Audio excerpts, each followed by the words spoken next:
Hello, my astrology friends and family. This is Lada from AstroladaOfficial. And today I have a favorite guest of mine, the astrologer Josie. I absolutely love her knowledge. She is versed in Western and in Vedic astrology. And today she's presenting to us the moon from a very different point of view. Hello, Josie. Welcome. Hi, Lana. Hi, everyone. It's great to be back again. I always look forward to your presentations because they're like a whole tutorial lesson. And I'm excited again. What are you presenting to us today, Josie? So today we are going to be doing basically a free webinar on the moon. So we are going to take a look at the 12 signs, the 12 houses. But we're also going to come at this from a little bit of a psychological perspective, viewing the moon as the subconscious mind. So in Vedic astrology, they do refer to moon as being the mind. So we're going to dig a little bit deeper into why that is, and also place the focus on how to use your moon placement in order to create transformation in your life as well through looking at the natal chart. So you're saying that using the moon as the subconscious, which I definitely believe the moon is the subconscious, and they say that almost like 95% of our actions, daily actions, are dictated by the subconscious. And all those techniques for manifestation, they target the subconscious, don't they? And for big changes in life, like stopping habits or starting new habits or attracting money. So are you going to be looking at it from kind of this perspective, how to trigger basically the law of attraction in your life? Yes, so I am going to be offering a workshop as well along with this video. So that is actually a manifestation workshop that deals with working with the moon, but also, as you said, we operate from a subconscious level about 95% of the time, and only 5% of that is conscious creation. So of course, we're talking about the sun when that's conscious creation. So that's free will, your ability to assert yourself and all of those things. And that's why when you do manifestation training, there's a huge emphasis on aligning your subconscious beliefs and your emotions to what you want. Those two things need to be paired together. And the moon is also a planet that repeats itself. So if you have underlying programs, whether they're positive or negative, they will tend to repeat throughout your life through similar people, circumstances, all of those things. So it's very important to tap into the subconscious mind. So the workshop especially is going to focus on basically reprogramming your self-identity, your self-concept.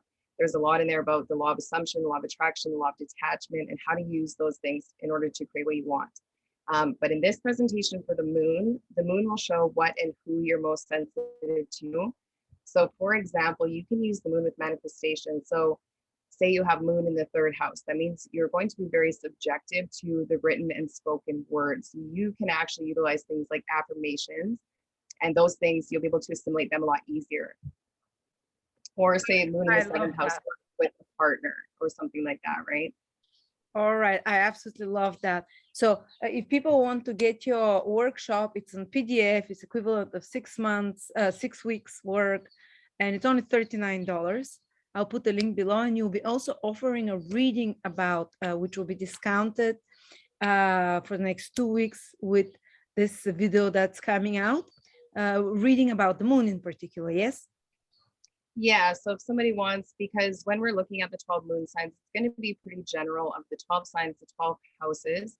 But if you want an in-depth analysis, you're also going to want to see the aspects to the moon, what moon rules in your chart, what's going on with your fourth house, and all of those things. So if you want like a really holistic view, then a personalized reading might be best for you. And then the workshop is, yes, basically the equivalent of a 6-week coaching program that I've rolled into one workshop. So I'll be offering that as well. Wonderful. And what will people get out of a moon reading? Basically, would it be when they get a moon reading that they see how they're operating subconsciously, what their biggest underwater stones are that can trip them, and what can help them, or what exactly? Yeah, absolutely. So it will be based on the person, what they're kind of wanting to explore. If they just want like more of a general overview of what the moon represents in their chart, how to look at their chart from the perspective of the moon. Because basically when we do predictions and things like that, we tell you always look at your sun, moon, and rising. So when we're looking at your moon or rising, we're putting the moon or the sun on the ascendant and looking at the transits that are happening, or the houses from that position as well. So if you have specific questions that are related to the moon, so to family, to home, any of those types of things, or if you're wanting a more in-depth analysis on an interpersonal, emotional level, we can definitely do that as well. So that'll be very personalized to each person. Wonderful. So let's begin. All right, so I'm going to share my screen.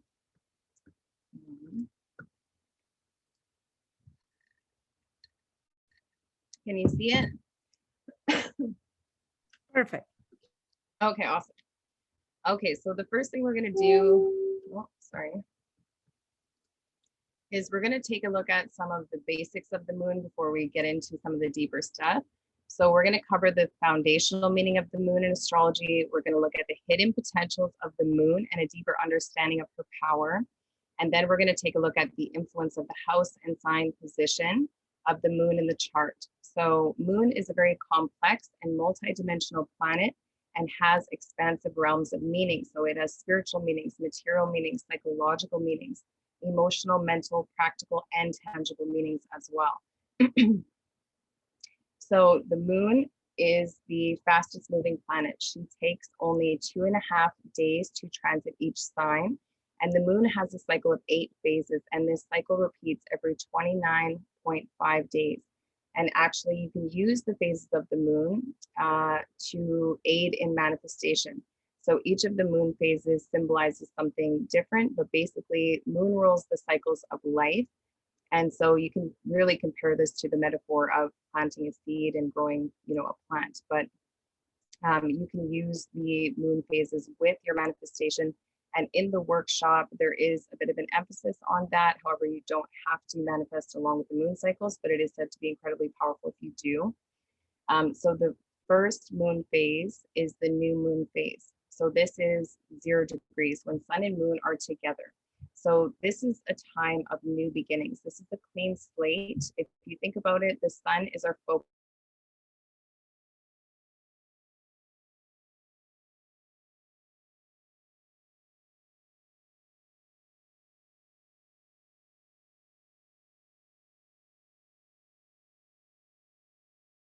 Then we have the waxing crescent phase. So this is basically, if you plant a seed, this is when the seed starts to germinate. So it's, quite exciting. That's probably, if you're a gardener, the most exciting part is when you start to see like the sprout.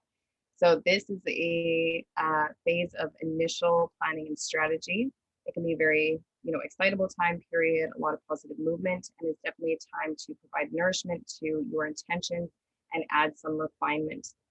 Then the third moon phase is the first quarter moon phase. And of course, this is the square aspect. So this is actually when a plant would start to grow roots. So definitely there's an energetic push that's happening in this phase. So this is the time period of implementing action, facing challenges, putting your ideas to work, and doing reassessment of anything that needs to be changed, doing that anchoring as well. Then we have the waxing gibbous phase. So this is the phase when we need to practice resilience. So this is basically when a plant is, in the elements, so to speak. So this is when you can start to see results though. So this is a time period for taking final steps, putting in final efforts, doing that final preparation work, and really, having a lot of perseverance and striving towards that completion. Then we have the full moon phase. So of course, this is a time of illumination. This is a period of culmination, completion, realization, full visibility of results, and also when we can be releasing. So this is, when the plant, grows to fruition. So it's actually, very interesting that at the time that we're recording this video, it is the full moon in Capricorn right now. And I actually started this project around the new moon in the sign of Cancer. So then we have the waning gibbous phase. So this is basically when a plant has already produced fruit. So it is time to harvest those things. But this is also when a plant will, start to grow seeds and start to give back to the earth that it has grown from. So this is a time of disbursement. It's a time of giving back and the sharing of knowledge or abundance, and also a time period when we can start to shed any limitations. Because with full moon illumination doesn't always mean that you're going to get your best result, but it can make visible to you kind of what needs to be changed and what needs to go. So doing those things during the wane and gibbous phase is recommended, or in the third quarter phase. So the third quarter phase, this is the initial stage of decomposition. So this is time to tie up those loose ends and start cleaning things up and removing what is no longer needed. Then finally, we have the waning crescent balsamic moon phase. So this is the time period of finalization. This is the time to release and to let go. And it's a period of transition. So again, we're coming back to introspection. This is basically, the icky part of when a plant kind of, dies off and the fruit is rotten and all of those things. So, decay, decomposition, finalization, and transformation with this moon phase. So moon has a very strong gravitational pull that creates a phenomenon called tidal force that has a very powerful influence over the tides of the ocean. So this is what makes, the tides go in or tides go out, tides be high, tides be low. So that actually includes us as humans as well, being that we are made up of a very large percentage of water. I think it's like 65% or something like that. So the influence of the moon is really known to be especially powerful at the moon's new and full moon phase, and has a very strong influence on us as well. So actually, I know a lot of teachers, a lot of people who work in medical professions, protect and serve fields, they all write the full moon on the calendar. Again, this is like a 10th aspect as well. And moon comes from the word luna. So, lunacy, there's kind of a heightened, energy going on around those times. So now we're going to kind of take a look at the moon as a luminary. So we're going to contrast this with the sun. So the sun and moon, they differ in their visibility, but definitely not in their power. As Lada said, we are operating on a subconscious level about 95% of the time. And so moon has a very, very strong influence on us, but it's not as visible as the sun. So sun and moon, they represent the purest forms of masculine and feminine energy. So the sun only rules one sign. This is pure masculine energy. The moon only rules one sign. This is pure feminine energy, whereas the other planets do rule two signs and have a masculine and feminine side. So the masculine luminary is the sun. And of course, sun provides light in the daytime. The feminine luminary is the moon, and moon provides light during the nighttime. And moon does not produce her own light. She is only seen by reflection of the sun, and her visibility varies based on the shadow of the earth in perspective to the sun.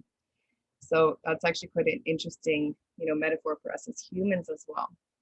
Of course, the sun radiates this very stark, bright, and blinding light, and it's more connected with our public life and what is clearly visible and obvious to ourselves and others.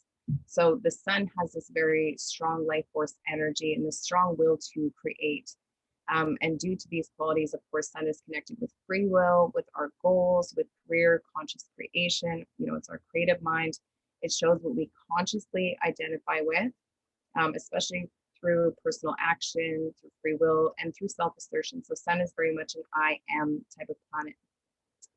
So those things we consciously identify ourselves with.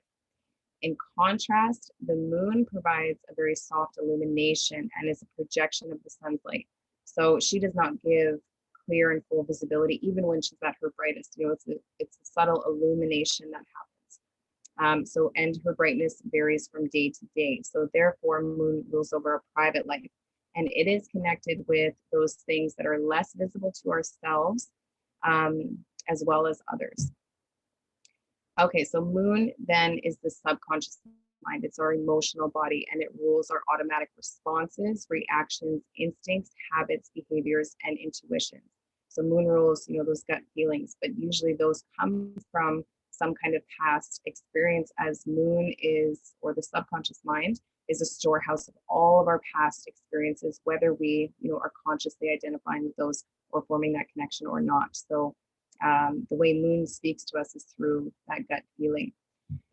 The moon also shows what we unconsciously identify with. So where the sun is I am this, the moon will show what we unconsciously identify with, what feels comfortable and familiar to us. So moon being the subconscious, it likes to automate things as well, which is why it rules our instincts, reactions, and behaviors.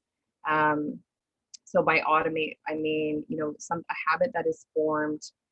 If you repeat something enough times, the body will start to do it better than, the mind does. So, what pant leg did you put on first in the morning? When you use a password so many times and then someone asks you your password, you're like, I have no idea, because your mind is doing it, or your body's doing it better than your mind. That is the unconscious automating things for you to conserve energy. Okay, so moon, a little bit of the basics, what she rules. Of course, moon rules the cardinal water sign of Cancer. Moon naturally rules the 4th house. People that the moon rules feminine energy, maternal figures, nurturing figures, mom, caretakers, caregivers, guardians, wife in a man's chart. And moon also represents the public, the common people, or the masses in mundane astrology. Some colors that the moon rules: white, pale yellow, silver, and the day of the week that the moon rules is Monday. Places that the moon rules is home. It's places of living, it's dwellings, it's property, land, bodies of water, rivers, lakes, fisheries, nurseries, schools, places that are a safe place for us. Parts of the body that the moon rules or is connected to would be breast, womb, chest, stomach, and female reproductive organs. And then just a few lunar careers I wanted to throw in here. So some lunar types of careers are, being in hospitality, being a caretaker, being a nurse, a psychologist, a chef, anything where you're nurturing something or taking care of something. Home-based business, real estate, furniture, working with farming or land, emotional support industries, intuitive fields, fishing or water travel, working with plants, families, animals, women, children, food, etc. Just to name a few. Okay, so on an inner and more personal level, the moon represents our emotions, our emotional and unconscious reactions, feelings, habits, and our comfort zone. Our receptivity, intuition, imagination, and moon is our ability to bond. The way that we bond, of course, those things will be seen through the house and sign position as well. And this is a very impressionable planet. So again, the subconscious mind, because it's highly impressionable, this is how we can work with the subconscious mind in order to, manifest and create things. Or finally align ourselves with our goals or whatever it is that we're working towards. So that subconscious underlying beliefs and feelings and things like that need to be retrained sometimes in order to manifest what we want. So again, we'll cover that in the workshop. Moon is also the ability to nurture or be nurtured. It's our nurturing style. It's what comforts us. It's what our emotional needs are. It's where we can be very sensitive, very vulnerable, where we have a high sense of familiarity or what we're familiar with, what's comfortable to us. Moon is a planet of protection and inner security. It likes those things. So again, the subconscious mind, its job is to protect us. So that's why, if we had a negative past experience, we're trying to create something, your emotions will still be like, no, and there'll be resistance there until you work with those things. Moon is also our automatic behaviors. It rules cycles, ups and downs, rhythms, repetition. It's very reflective. It rules ebbs and flows, and it's what waxes and wanes. So in the natal chart, moon will also show where we have an area of life that fluctuates, where we have high tides and low tides. And of course, moon is also matters of the heart, what is closest to us, what and who we are most subjective to, and what influences us most easily. So for example, who we are most sensitive to. If that's in the 3rd house, that might be, siblings, that type of thing. If it's in the 4th house, maybe that's mom. If it's in the 5th house, maybe you're very sensitive and subjective to, children, being around children and things like that.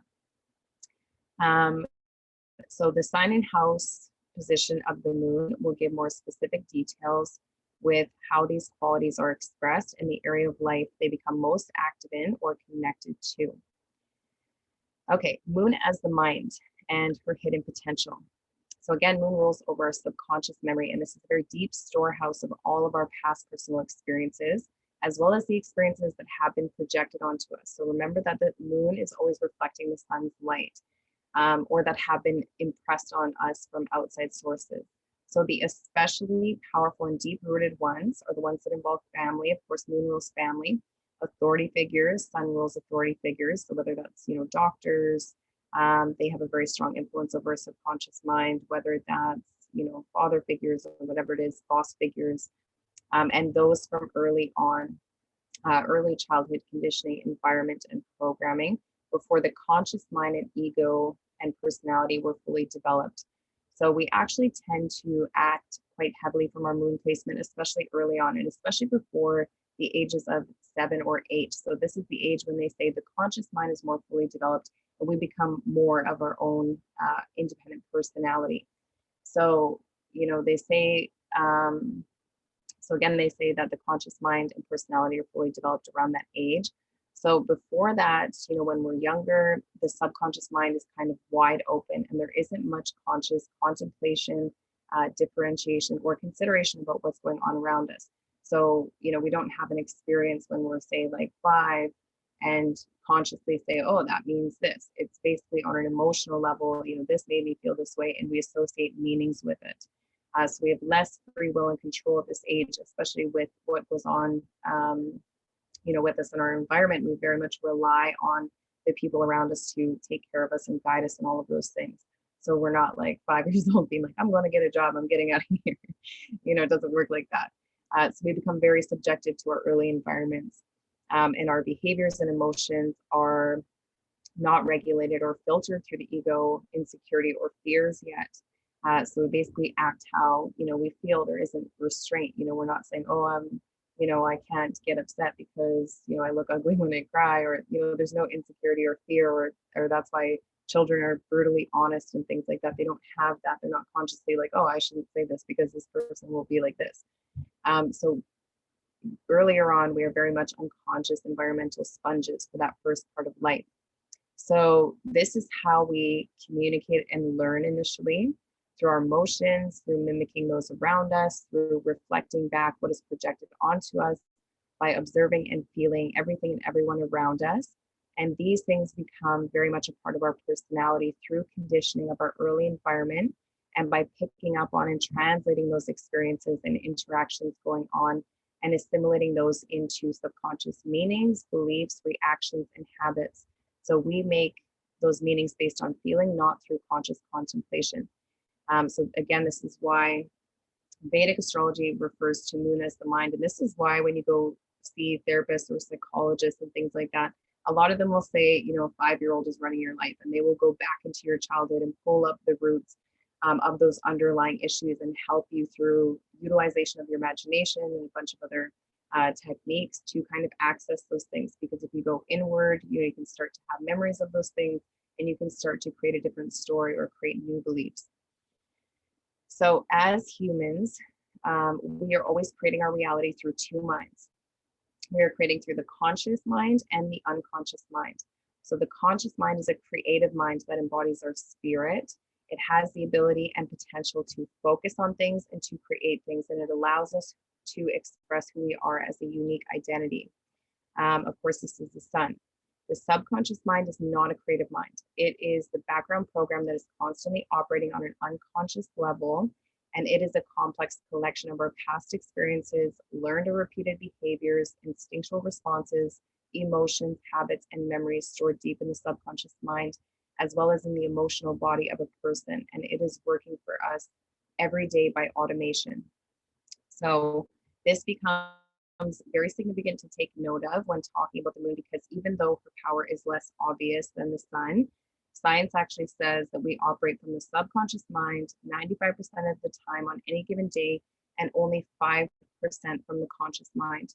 So this is why we're referred to as being creatures of habit, and also why, in order to create or manifest something, a really great emphasis or focus is placed on creating alignment between your emotions and your conscious desires in order to manifest them on the physical plane, or by doing inner work around past experiences that do not support what it is that you're trying to create. So again, this is why people also use moon cycles in order to manifest. So in the words of Joe Dispenza, the hardest thing about change is not making the same choices that you made before. Okay, so now one more thing I did want to mention about the moon, and then we're going to get into the signs and houses of each moon placement. is I did want to create some awareness around, out of balance moon. If you have an out of balance moon, it's definitely something to pay attention to or to acknowledge, because it is quite a special energy, and it can definitely alter the expression of the moon. So if you look at your sign and house position of the moon and there's something kind of going on there, you might want to check if you have an out of balance moon, because it's very, very noticeable. It's noticeably different. So you can use ephemerides or astrological software to calculate declinations. And if your moon has a declination of more than 23 degrees and 28 minutes, it is out of bounds. So the farther a planet moves from the ecliptic, the more interesting the effects become. So when a planet is out of bounds, it is said to have basically escaped the physical space and rule that is dominated by the boss or the king, which is represented by the sun in astrology. So planets that are out of bounds will act outstanding in some way. But when the planet is the moon, the effects are especially noticeable. So this influence gives very eccentric, unique, and bizarre feelings, talents, and circumstances with what is associated with the moon. They even have the potential to become revolutionary in some way. So the best way to describe these planets is basically they kind of develop the spirit of Uranus. So remember, Uranus is the planet that appears to spin on its side. It likes to do things its own way, and it's just on the fringe of being visible. That's why Uranus represents those things that are on the fringe of society or just a little bit ahead of society. So this planet's energy becomes amplified in a very special way. It can be the energy of the genius, the revolutionary. It can give total freedom of thought and expression. Or on the shadow side, it can give unusual behavior, criminal behavior, even a total disregard for the law in extreme cases, just because it is quite a rebellious energy as well. So, or it can give feelings of kind of being separate, like an outsider kind of looking in and not fitting in, which can be a bit of a painful experience, but it can also lead to not caring what others think altogether, which honestly is the more positive manifestation. Whenever I work with clients who have out of bounds planets, I always create awareness around it and talk about the importance of honing and embracing their authenticity and uniqueness connected with those planets. With the moon in particular, this can definitely talk about having an enhanced imagination, even spiritual abilities sometimes. And there's definitely something unconventional about these people. So when the moon is out of bounds, it can either give basically kind of hypersensitize the moon, or it can give, coldness and detachment, anxiety, depression, and more shadow expression. But in a bit more of a positive way, those with out of bounds moon, they can be extremely visionary. They can have very futuristic minds. They can be highly eccentric. They can have original thoughts, ideas, and talents, and an incredible ability to be able to think outside of the box, because out of bounds planets very much like to march to the beat of their own drum. And they tend to break the mold of what is normally socially acceptable, or break the constructs of social norms in some way, and act, think, or behave in an even outer worldly type of way. So these people, they can be liberators. They may have personal experience with separation or unique circumstances early on. They can have mental or spiritual abilities. They can have incredible foresight as well. And they often make very valuable contributions to society. So they're capable of creating awareness and positive change, and they can even play invaluable roles in society and be ahead of their time. So some celebrities with moon out of bounds: Albert Einstein, Oprah Winfrey, Warren Buffett, Jackie Chan, Kurt Cobain, Whitney Houston, Stephen King, Casanova, Mike Tyson, Lucky Luciano, Arnold Schwarzenegger, Amy Winehouse. So all of these people have done something kind of against the grain, or they have revolutionized something. Oprah totally revolutionized the television industry. Albert Einstein, had a very scientific mind, but his mind was definitely working in a way that was different from most people. And he had this incredible foresight, and moon ruled his, first house, making him kind of this zany character and all those things. So I did just want to mention that as well. Okay, so let's take a look at moon in the natal chart. So when analyzing the moon in the natal chart by sign and house position, the sign will always show the mask the planet wears, or the energy that it is being filtered through. So it will act like the ascendant of that planet and will show you show how you approach the significations of that planet. So the planet will embody or take on the personality of that sign, and it will express itself through the traits of the sign that it is placed in. So the signs will show how the planets express themselves. And then the house position will show the where. So each house represents a specific aspect of life, specific people, places, things, experiences, and the area of life that a planet resides in will show where the planet will be performing the most, where it shows up the most prominently in the life of a person, as well as what it can be shaped by and what can be shaped by it. So where the planet's energy is most powerfully focused, manifested, activated, influenced, and triggered depending on the affairs of that particular house. And again, we can use that with working with our moon placement, as well as with manifestation, depending on which house and sign it's in as well. So always keep in mind though, before we get started, that the rest of the horoscope, the aspects to the moon, other dominant energies in the chart can give an altered expression. So it is recommended to always consider the whole horoscope for a whole holistic analysis. Again, if you want to get a personalized reading that's very specific to you, we can definitely do that as well. If you are an advanced astrologer, other additional considerations you might want to take note of is, what's going on with moon's depositor, the sign and house, what house Cancer rules in the chart, moon's aspects, and you can look at moon timing activations to see when those things will be most strongly activated as well. Okay, so your moon placement, what does it give us access to? It gives us access to your early childhood programming, experiences, and environment. It's your inner perception, beliefs, and reactions. It's who you are beneath the surface. It's what comforts you. It's what your emotional needs are. It's where you can be most intuitive, and who and what you can be most sensitive to. It's experiences and people that have had the most significant subconscious impact on you. And it is an area of your life that can fluctuate, that can be cyclical, wax and wane, and kind of have, again, those high and low tides. Okay, so let's get into the signs. So Aries moon. So every moon placement will have its own set of emotional needs. This moon in particular has an emotional need for a challenge, for stimulation, for physical interaction, for competition, for movement, for speed, for action, for directness. And they like to chase, they like to pursue. This is the hunter, so they can have an emotional need to have something to kind of chase. If their emotional energy gets stagnant, that's when you start to see the more shadow side of the Aries moon placement. Aries moon, their instinctual responses and reactions is usually to fight, to win, to protect, to defend, to confront, to fix as well. Remember, Mars is either a tool or a weapon, so that can also apply. They have an instinct to be first, to lead, to take risks, and it can be a very primal type of energy. So this is cardinal fire. So this is action-oriented fire, a Mars-ruled sign.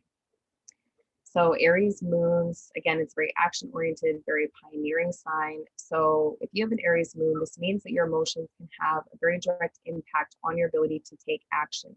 That can be extremely useful and constructive and lead to really great successes and wins. But the very same energy can also be quite volatile, even potentially self-destructive, if the fiery nature of Aries is not being harnessed and channeled appropriately. So a physical outlet or passionate pursuit to channel one's emotions is especially important and recommended for the Aries moon natives in order to be able to balance out their emotions. So ruled by Mars, this moon placement, they can be very easily excited, very easily motivated, moved into action with this profound sense of urgency, especially by sparks of inspiration, bursts of anger, emergency situations, by passionate desire, and by their naturally competitive nature. So one of the keys though for Aries moon is that they do need to learn how to confront and compete with themselves on an inner level and channel their energy and passion into constructive and physical directions through Mars in order to avoid emotional eruptions and attacks. So again, sometimes a physical outlet can be highly recommended for them, or just having something that they're passionate about, because again, they have this need to kind of chase and pursue something.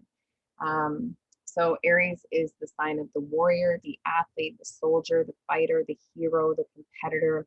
So they're usually quite comfortable in taking on such roles in life or being in environments that require the same mentality, strength, or skill set. They have very fast minds, very fast reactions and responses, and they do like to face things head on and with great speed. But they also must learn to exercise mindfulness in order to avoid too risky behavior, acting too fast or impulsively without thinking, and taking everything as a personal attack, because Aries is the sign of me and moon creates sensitivity there.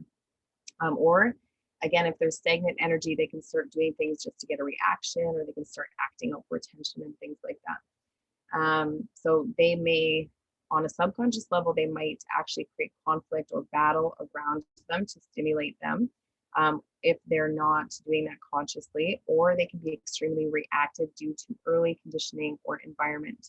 So the early environment and relationships with maternal figures, they might have been volatile, conflict prone, and aggressive, or in a more positive way, they can be very driven, competitive, active, energetic, or have other Aries-like qualities, or even be in Aries types of professions.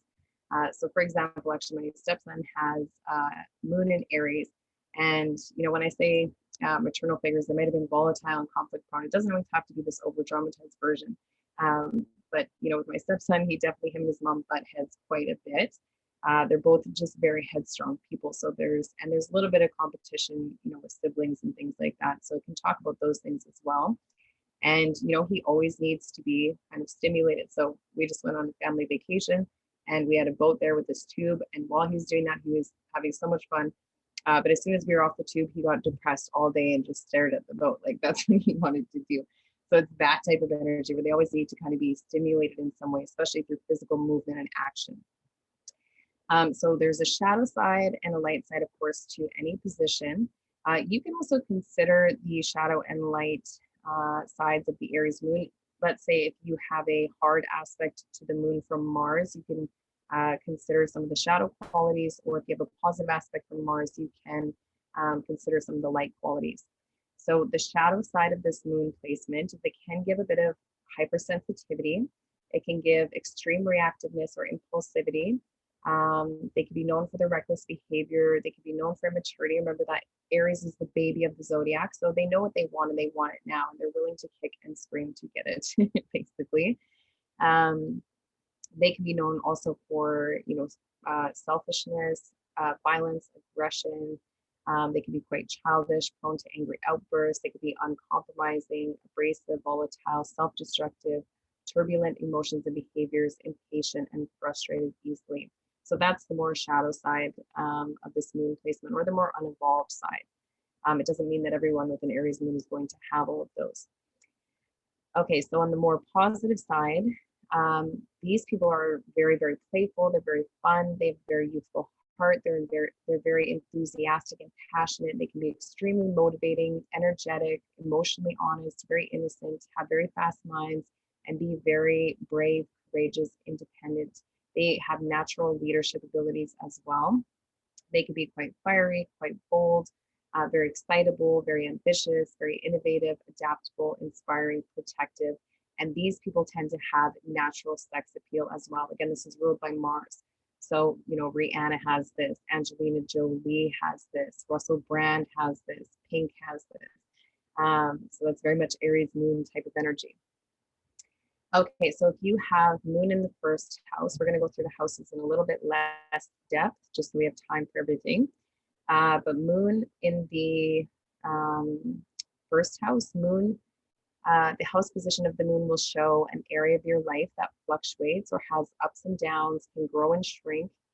So if you have moon in the first house, this can actually talk about the growth of your physical body. So for example, Oprah Winfrey has this, she's always losing and gaining weight, that type of thing. This is also an area of life where we can make very deep attachments or have a deep attachment to. So you might have a deep attachment to your personal appearance or something personality related that you're very sensitive to, and others can easily see that about you as well. It's where we seek or find a sense of belonging. And also with moon in the first house, it means that mom might have strongly influenced your appearance in some way. So my brother has that, and he looks a lot like my mom. So what gives us emotional happiness and fulfillment? What we are sensitive to. So it can give sensitivity to the physical body. It is who and what has a strong subconscious impact and emotional impact on us. And also in terms of reprogramming the subconscious mind, what can be really great in this position, because it's your physical body, can be doing things like, if you've ever heard of like the mortar march, or somehow incorporating physiology. So moving your physiology. So I don't know if you guys know Tony Robbins, but there's this one exercise where you just jump up in the air and you say, I can, or whatever. The movement of the physical body, or EFT tapping, something that actually you're working with your physical body, can help to integrate any of that inner work that you're doing. It's an easy way to tap into your subconscious mind as well. So moon will also show, the house position of the moon will show what area of life moon will influence, the affairs and expression of that particular house. It's where your inner perceptions, beliefs, habits, and reactions came from. So those can actually be quite independent, which is good. It's to be most intuitive. So that can mean you are very intuitive. It means you can have lunar qualities. You can be sensitive, caring, nurturing. You can wear your heart on your sleeve, so to speak. You can be very protective. You can be very, instinctive and things like that as well.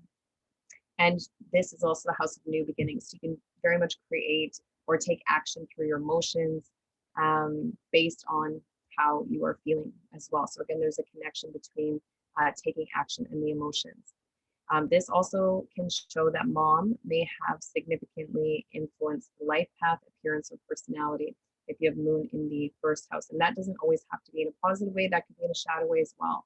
So if you have moon square Saturn, but that's in the first house, it might mean that you are kind of repeating, mom's mistakes or something like that, or repeating, some kind of hard lesson that she taught you early on, or, abandonment, those types of things. Okay. So the Taurus moon placement, the emotional needs of a Taurus moon, they have an emotional need for stability, for comfort, for safety, for familiarity, for routine, to possess and collect things, to be around beautiful and luxurious things as well. They have a need for, creating roots and grounding themselves, to be in nature as well. And they definitely have a need for sensory stimulation. The instinctual responses and reactions of a Taurus moon are to gather things, to preserve things, to store things. These guys are the collectors of the zodiac, to endure things, and also to indulge and find pleasure in things, to maintain things, to keep on persisting, and also to accumulate. So this is fixed Earth, a Venus ruled sign. So Taurus is a very persistent, enduring, material, and financial sign. And actually moon is exalted in the sign of Taurus. So moon is very, very happy and comfortable here, as Taurus has a very stabilizing and grounding influence on the moon, which makes these people very calm. They're very slow to react. They're very loving, peaceful, and sensual people. And they tend to have great taste. They can have this very serene disposition about them. And this is a very feminine and receptive sign for the moon. So they can very easily attract and receive things of material value, or earn money through lunar means. But one of the great challenges for the Taurus moon, especially in this day and age, and I talked a little bit about this in my Debilities and Dignities webinar that I did, one of the shadow sides of this placement is that they're not known for their speed or adaptability or flexibility, which this is becoming a very fast-paced type of world. So they can become, they're very slow to react, to change, to adjust. And their stubborn immovability can either be detrimental to them, because again, moon is your habits. So, that could be detrimental in some way, or, their resistance and ability to persevere can definitely be rewarded, especially that's going to depend on the quality of their own individual habits, upbringing, values, and self-worth. So for the Taurus moons, it's definitely recommended to learn how to create abundance, self-worth, and value from within, because when they do that, they will naturally attract things to them for sure. So this is a very positive moon placement to have in terms of materializing your emotions basically. So making sure those are in alignment, because with the immovability, these people can get especially, stuck in patterns and habits and things like that. And they need to channel their emotional expression through Venusian things. So Taurus is a financial sign, a material sign, which makes Taurus moons, they can be quite intuitive with financial matters. Moon can also be a source of income for these natives, because Taurus is talking about financial stability. So, but their emotions and subconscious mind also play a big role in their earning potential. Inner self-worth and value are so important. Their, self-worth, self-esteem, those types of things can be quite sensitive. So it's very important for them to develop those, as, again, their sensitivity with these things. If not consciously worked on, they can seek to possess things in the material world.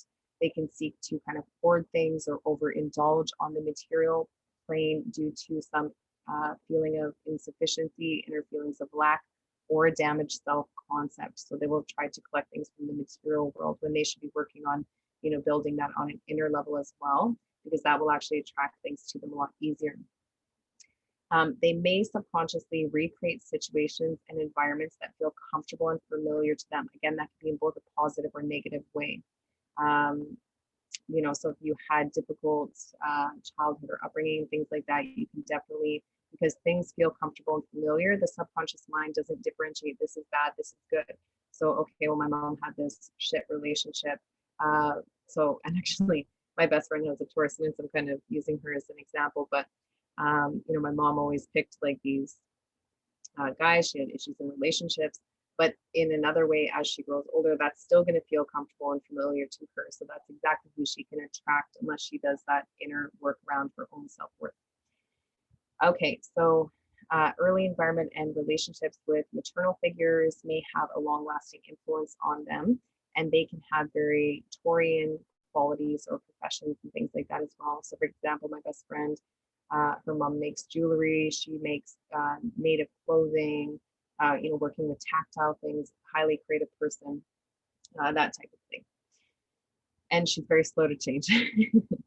Okay, so the shadow qualities of Taurus moon can be repeating unsupported behaviors and habits out of comfort and familiarity, stubbornness, inflexibility, rigidity, slow and resistant to change. They can become lazy, indulgent, possessive, or hoarders of things, sensitive self-esteem, materialistic, or they can definitely hold grudges or negative past experiences that can tend to repeat. Because moon in the sign of Taurus, they tend to have really good memories. So moon is, the mind and the emotions and all of our past experiences. Taurus holds on to things and preserves them as well. So the lighter qualities of this position is they are very, very creative, very sensual, very calming, very comforting, very grounded, very, very stable in their reactions. So, my best friend, she's definitely the one I go to feel calm and peaceful. She has that effect on everybody around her. They can have a good memory, be very patient. They can have quite good taste and a good aesthetic sense. They can have a very sweet disposition, be very nourishing, luxurious, peaceful, balanced, in tune with their five senses for sure, and be in tune with the natural rhythms of life. They can even be, beautiful, have a calming voice, be artistically inclined as well, natural nurturers, and reliable.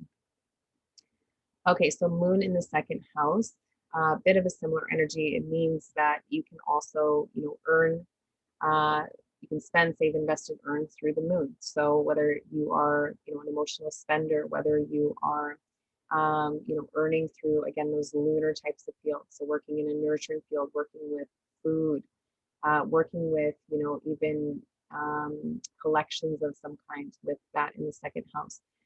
Second house is also eating habits. So, again, this can talk about someone who's an emotional eater, or who is very emotionally attached to possessions and financial security, or they might, kind of collect more sentimental types of things as well. And also, because this is the house of personal finance, assets, and resources, it's very important for them to kind of save in their high tide. So whenever I do the career reading, if someone has moon ruling their second house or 11th house, or has moon in one of those houses, I always recommend for them to save in their high tides, because their wealth tends to kind of come in, fluctuations. So I have a Gemini rising, moon rules my second house, and that's definitely the case. Sometimes I have a lot of clients, sometimes I have none. Sometimes, when I was working at the bar, sometimes tips are really high, sometimes they're not, and it's dead. So it's this fluctuation that can always be kind of happening. And also emotions can have a very strong impact on how you're able to earn money. So for example, even with, moon ruling the second house for me, if I'm not in a good emotional state and it's not something I care about, I have a very hard time to do things that involve making money and things like that. Early family life, lineage, archives, there could be an emotional attachment to those things as well. Or mom might have had, second house qualities or a second house type of, profession, whether that's, working with finances, with food, with possessions in some way, with things of value. But again, moon in the second house, it's very important for them to do the work around self-worth and around self-esteem, because those things will be reflected back to you in a financial area of life.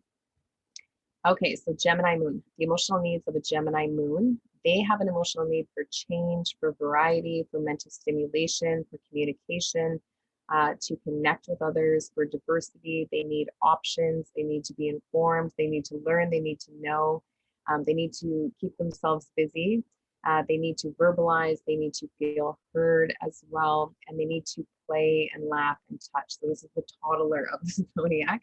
So, they kind of want to touch everything, get their hands on everything. Their instinctual responses and reactions are, to relate, to talk things out, to read, to write, to gather information, to become curious as well, to make light of things, to get informed, to change, to get very hands-on. So again, this is mutable air, Mercury ruled sign. So Gemini is a very social, communicative, and duplicitous sign. So ruled by Mercury, this moon can be incredibly gifted and skillful. They have a natural intuition and ability for business. They have a natural gift of gab and the ability to intuitively connect with others. At the same time, they can bond with others over their lightheartedness and humor, and they can easily pick up on skills and languages very, very quickly. Again, moon becomes impressionable to words and things like that. They can have a mind for picking apart details and for multitasking as well. These people can be incredible multitaskers, but the head and heart are connected in some way, so they do tend to rationalize emotions. So the moon does lack grounding here. So if you're looking at your moon chart and you're looking at the moon from the ascendant, whatever's in the 12th house can be kind of, what these people are lacking. So for Gemini, that's Taurus. So Gemini moons can lack a little bit of stability. They can tend to change their minds and feelings very, very quickly. It can even be hard to catch up with a little bit. They have a constant need for change, variety, stimulation on an emotional level, and that can, either get them into trouble or just make them very hard to, pin down or, kind of sit still. So there can be a challenge to keep their focus, and they must learn to direct their mental energy into positive directions. So Gemini moons, they do need to learn also to cultivate focus and follow through on their ideas and skills, and start to also differentiate opinions from what is the truth as well. So this is where, one of the shadow qualities is kind of, gossipy and things like that, but they like to gather information and they like to relay it. So Gemini is a dual sign. They can actually have this dual emotional nature, and they can have a very restless and busy mind. These people can balance their emotions by walking, doing breath work. These things would work especially well for them, even moon in the 3rd house as well. So walking, breath work, journaling, reading, writing, learning, communication by taking short trips, keeping their hands busy, working on self-talk, and even making, exposing themselves to positive forms of media. So the moon here is actually so sensitive to words, to media, to communication. So it's very important for them to protect their subconscious minds from negative messages as well as disempowering self-talk. This can affect them more than the other signs. So, one can also more easily reprogram their mind through mercurial methods. So for example, I don't have moon in Gemini, but I have moon in the third house. So it's a little bit of a similar energy. And I protect the shit out of my mind. I don't watch the news. If anybody's talking about anything negative, I walk away. If I see something negative on Facebook, I scroll past it because I'm so sensitive to those things. They do impact me on an emotional level. But in another way, I've used that to reprogram my subconscious mind and get some of the things that I desire by listening to positive media every day, reading a page out of a positive book, or working on my own self-talk is a huge one. So those types of things they can be quite sensitive to. They may also subconsciously create situations just for mental stimulation, or spread themselves too thin with too many options or ideas going on at once. So they do need to be mindful of that. So even with, creating situations just for mental stimulation, my stepdaughter has this, and when she's bored, she will like literally start making things up and start, playing basically kind of mind games for, stimulation. So mental stimulation is very, very important for them. Otherwise they can kind of get into trouble with that. So Gemini is a little bit of a mischievous sign as well, but very fun, very playful. An early environment and relationships with maternal figures may have represented duality in some way, or instability, frequent change in some way, or had Geminian qualities. So for example, my stepdaughter, she says she has two moms. So it's like a duality is going on. She has two homes, that type of thing. So some of the shadow qualities of this position, they can be fickle, inconsistent, flighty, superficial, two-faced, gossipy, nosy, manipulative, can play mind games, can get bored very easily, and they can lack, there could be lack of follow-through of focus, there could be a dual personality, they can be a little bit immature as well, but that's also what makes them kind of so fun. So they can be very adaptable, flexible, lighthearted, fun, funny, playful, witty, extremely witty, curious, very talkative, childlike, emotional intelligence, they can develop that. Good-humored, easy to talk to, optimistic, social, charming. They're connectors of things. They know how to do that intuitively, and they can be very refreshing and knowledgeable. So again, moon in the third house, or in the sign of Gemini, this can indicate that siblings, close relatives, friends, and neighbors might have had a very significant subconscious impact on them early on. This can also indicate that, a sibling might have played the role of a parent in some cases, or it can indicate that you kind of treat friends like family. So for me, I also have South Node there. So with the IC, so, my mom passed away, there's distance from the siblings, but I found family with friends and things like that. This is also the house of skills, whatever your craft is. You could be, very intuitive, have skills for caring for things and things like that as well. And you could be, intuitive on a mental level. So with communication, languages, media, you can be highly impressionable. Again, you can use that to your advantage as well. This is the house of self-talk, opinions, ideas, the exchange of information and ideas, learning, the intellectual mind, and education. So you can have a love of those things, a need to explore those things, or be very impressionable to those things as well. This also means that on a subconscious level, something from your early learning environment might have played a big role on something on a subconscious level as well. Reading, writing, speaking, presenting is the third house. So these people can be very good channelers of emotion. They can be very good emotional communicators or counselors and things like that. And it can also indicate that mom, may have had a third house qualities, or a third house type of profession as well. So actually, for example, me and my fiance both have moon in the third house, but the ruler of my moon is in Pisces. And my mom was actually, she was a poet, she was a writer, she was a painter, all these things.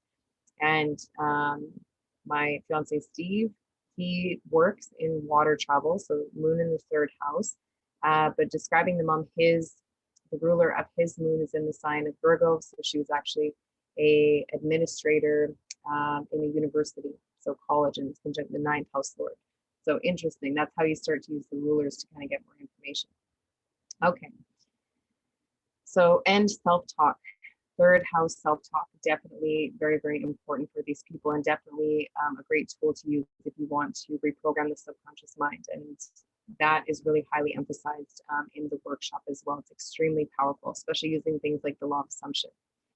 Okay, so Cancer moon. So the emotional need of a Cancer moon. They have an emotional need for close bonds, for family, for roots, to take care of something or someone. They have an emotional need for security, for privacy, for safety, for protection, to nurture, for mother as well, to defend and protect, to nourish, and to create, home or a sense of belonging as well. The instinctual responses and reactions of a Cancer moon can be to retreat, to defend, to protect, to hide, to react, to empathize, to care for, to act on emotions, or to hold on. So this is cardinal water, so it's action-oriented water. So emotions and action. So think about like mama bear type of energy. They may tend to hide their emotions though. But for things they care about, they will act and they will, fight and protect and things like that. So Cancer is a very caring, nurturing, and emotional sign. And moon is in domicile in the sign of Cancer. So this moon is capable of experiencing very deep emotions and finds comfort in forming deep bonds and roots. They are the natural caretakers, natural nurturers, and motherly figures of the zodiac. And they invest a lot of energy into family, into their close connections, into things they care about, or things that they're emotionally connected to. They can be very connected to their homeland, to their roots, to their ancestry, to their family, as well as to their place of living.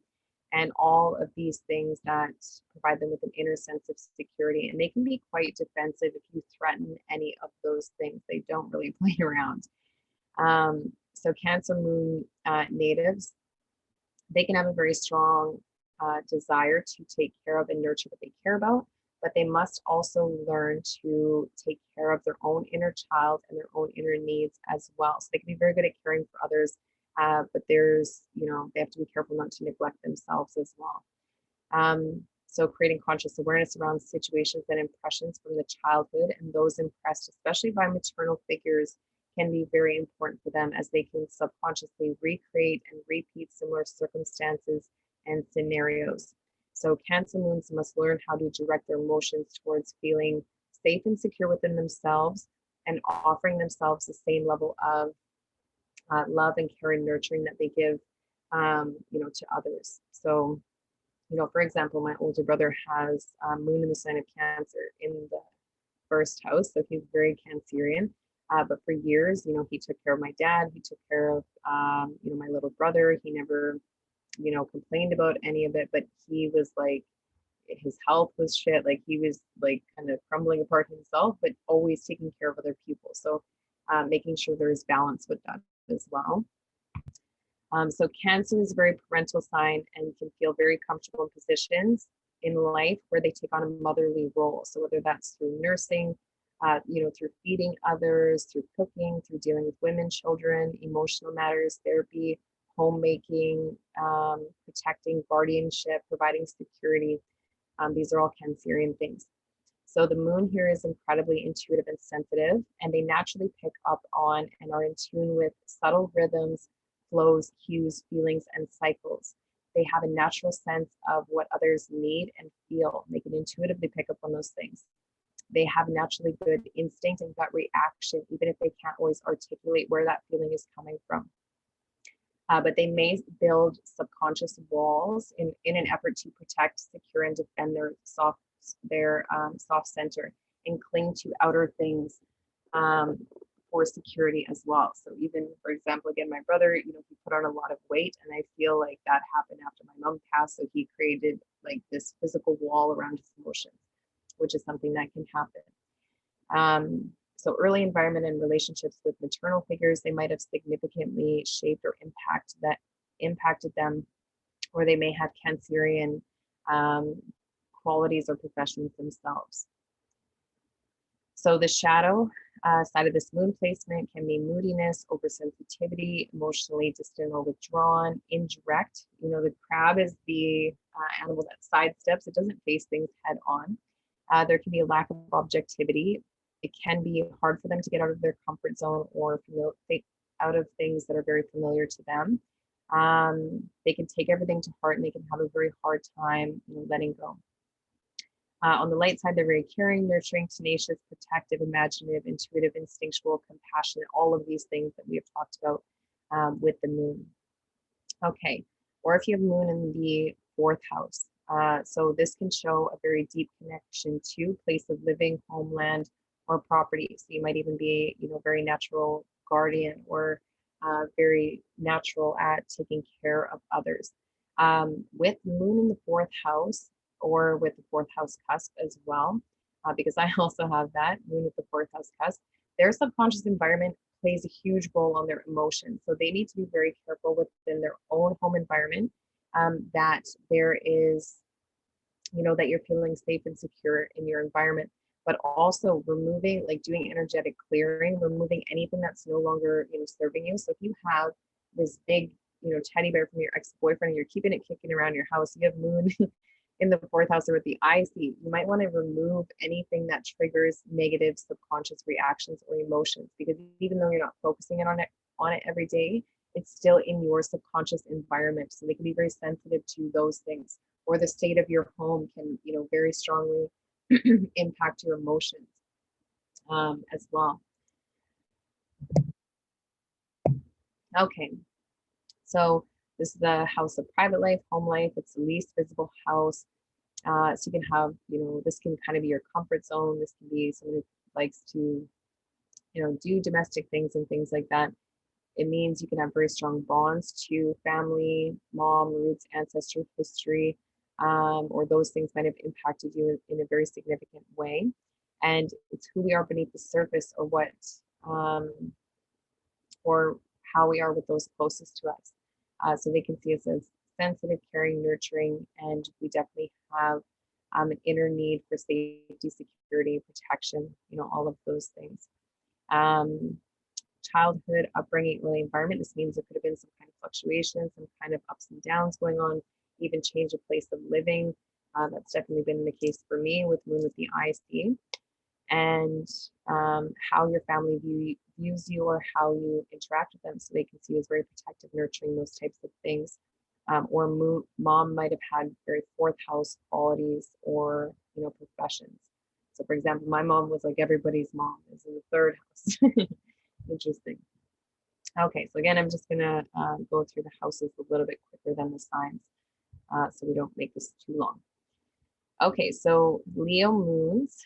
The Leo moon, their emotional needs of a Leo moon is self-expression, it's affection, they need admiration, they need to feel special. Playfulness is very important for them. They need to feel appreciated. They have an emotional need to have fun, and also for romance and things like that, for it to be entertained. This is the sign of the king, entertain me. They have also a need for authority, independence, and to be noticed. And their instinctual responses and reactions are to lead, to shine, to dramatize, to be positive, to be regal and dignified, to express and to exert authority, and to take the stage. So this means that emotions can take the stage, basically. And I'm laughing because I have Leo moon as well. So Leo is a very dramatic, regal, generous, playful, dignified sign. So ruled by the sun, their emotions become very, very visible to others, and they can be expressed with great charisma and drama. This sign rules the heart, making Leo moons known for their big heart, their generous nature, their warmth, and makes them very loving and romantic individuals. They have a strong need to feel important, to feel special, appreciated, adored, seen, respected, and admired, and they will go to great lengths and give love in grandiose ways for others to get these things in return. So there is a little bit of selfishness with this moon placement. They are very generous and things like that, but they want that appreciation and respect in return. They are very self-identified with their emotions, and they can take things very personally. So they don't handle criticism well. When they don't receive the nourishment or the respect, the way they feel they deserve, or feel special, or aren't noticed for the efforts that they have made to show you that they care, they become extremely hurt, and they will proudly retreat. So it's not like the Leo sign of like, I am this. It's more like I've done this for you, love me. It's more like that. So Leo is a sign that has natural authority and has a love of the limelight, being in a central role. When the moon is in Leo, these things become very intertwined with their deepest emotional needs and how they express emotionally, as well as with matters of home and family. So they can, show off their family or their kids and things like that. They can need to be the boss at home.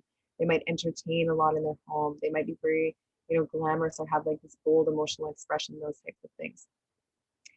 So Leo moons, the key for these moon placements is that they need to learn how to validate themselves, and they must learn how to seek admiration, appreciation, and confidence from within, instead of always seeking that from external sources. Again, moon is projection. And they need to trust their own inner authority, and they need to feel seen as well. So Leo moons can have quite sensitive egos, and they can have dramatic displays of emotions when their needs do not take the center stage or are not paid special attention to. They need to feel loved and respected, otherwise they can totally withdraw.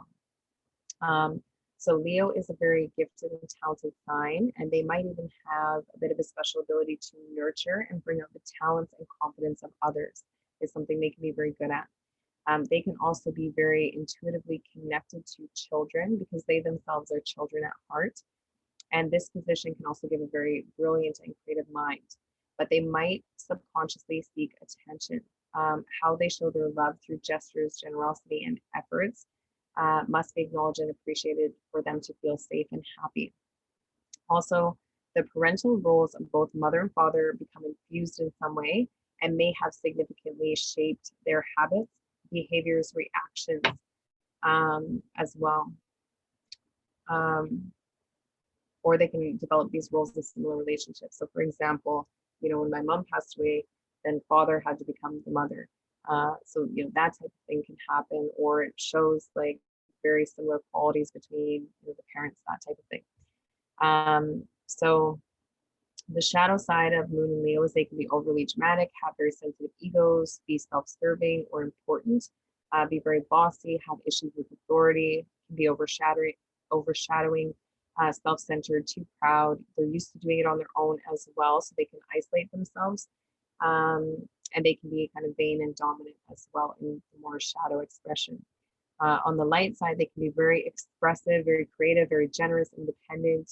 Lunar things can become the center of the world in some ways. So family, children, all those things, entertaining. They're very fun, playful, charismatic, courageous, self-reliant, confident, optimistic, stunning people. Okay. So if you have Moon in the 5th house, there's a bit of similar energy here. So 5th house is hobbies, gifts, talents, interests and things like that. They can be very imaginative, or be very good at like taking care of things, or cooking, or being able to nurture again the talents of others, which can mean they can make great teachers and things like that as well. Self-expression and creative self-expression, they can do those things with a lot of love and a lot of heart and things like that. For these guys, working on, self-confidence and things like that, as well as, self-validation becomes very, very important with this moon placement. This is also, the house of romance, lovers, engagement, being in love. So there could be a strong emotional approach to these things, a lot of ups and downs. This is also can talk about self-started business, games of luck and things like that. So be quite intuitive with those things. You can enjoy doing. You can have very lunar types of hobbies or talents and things like that as well. But self-confidence again can be quite sensitive in some way. So working on those types of things. Okay. And mom might have been a very 5th house type of person, or been in a 5th house type of profession as well. And also this is a position where the moon needs to express. So there's a need for self-expression, whether that's through creativity and things like that. So reprogramming the subconscious mind, you can actually use very creative methods in order to be able to do this. So whether that's through painting, through drawing, through performing, through entertaining, those types of things. can actually help to balance out the emotions. Okay, so Virgo moon, the emotional needs of Virgo moon, they have a need for order, for productivity, to heal, to help, to fix, to feel useful, to analyze, to criticize. They have an emotional need for perfection as well, to be of service, to assimilate things, to find purpose, and to apply themselves. Their instinctual responses and reactions is to analyze, to fix, to critique or criticize, to be of service, to help, to find practical solutions, to perfect things, as well as to organize. So this is the mutable earth sign that is Mercury ruled. So Virgo is a very practical, service-oriented, analytical, and calculative sign. So this is actually a very saintly sign. You know, the people that I know with Virgo moons, they are the most service-oriented people, the most helpful people I think I've ever met. So Virgo is a sign connected to purification, perfection, healing, and service. So they're extremely humble, and they can have a strong emotional, very strong emotional bonds with, or a sensitivity to the underdogs, to the sick, to the poor, the needy, animals, or those that are going through some sort of conflict or imbalanced situation, difficult circumstance, or hardship in life, because they can intuitively pick up on those things, and they have a mind for both problem solving and being of service. So they are incredible people to have by your side when the going gets tough, as they usually are more than happy to help, and they're naturals at knowing how to figure out what's wrong. So Virgo has this natural ability. Yes, they get this rap as being, you know, these nitpicking people who are very critical, but it's because they can see what's not working, and they want to fix it, and they want to correct it, which is amazing. So Virgo moons can pick up intuitively on what is going wrong. They know what needs to be fixed or corrected, and they can have an emotional need to perfect and fix those things. So they're fixers. They are quite empathic, and they are very sensitive to the conflict and suffering of others. So this makes Virgo moons one of the most helpful, healing, and service-oriented signs. For Virgo's routines, moon is repetition. So this sign needs to be very mindful, same as if you have moon in the 6th house. This sign needs to be very conscious of their health habits, or habits in general. Those things can become very strongly ingrained in the subconscious mind. So again, creatures of habit becomes kind of amplified with this position. Emotions, health, work are all directly connected with this position. So there could be sensitivity there. This also means that emotions can have a strong impact over your health. They can have a great mind for organizing, for planning, and for details, but they can tend to have an overactive mind, be worriers for sure, be anxiety prone, be compulsive in their habits, or be overly critical, perfectionists, and things like that. They may subconsciously find comfort and familiarity in difficult situations, or form relationships with those that are suffering. That's very common for Virgo moon. They need to be useful and find purpose that will help them balance their emotions. But again, they're fixers. They can always be attracting people that need fixing, let's say.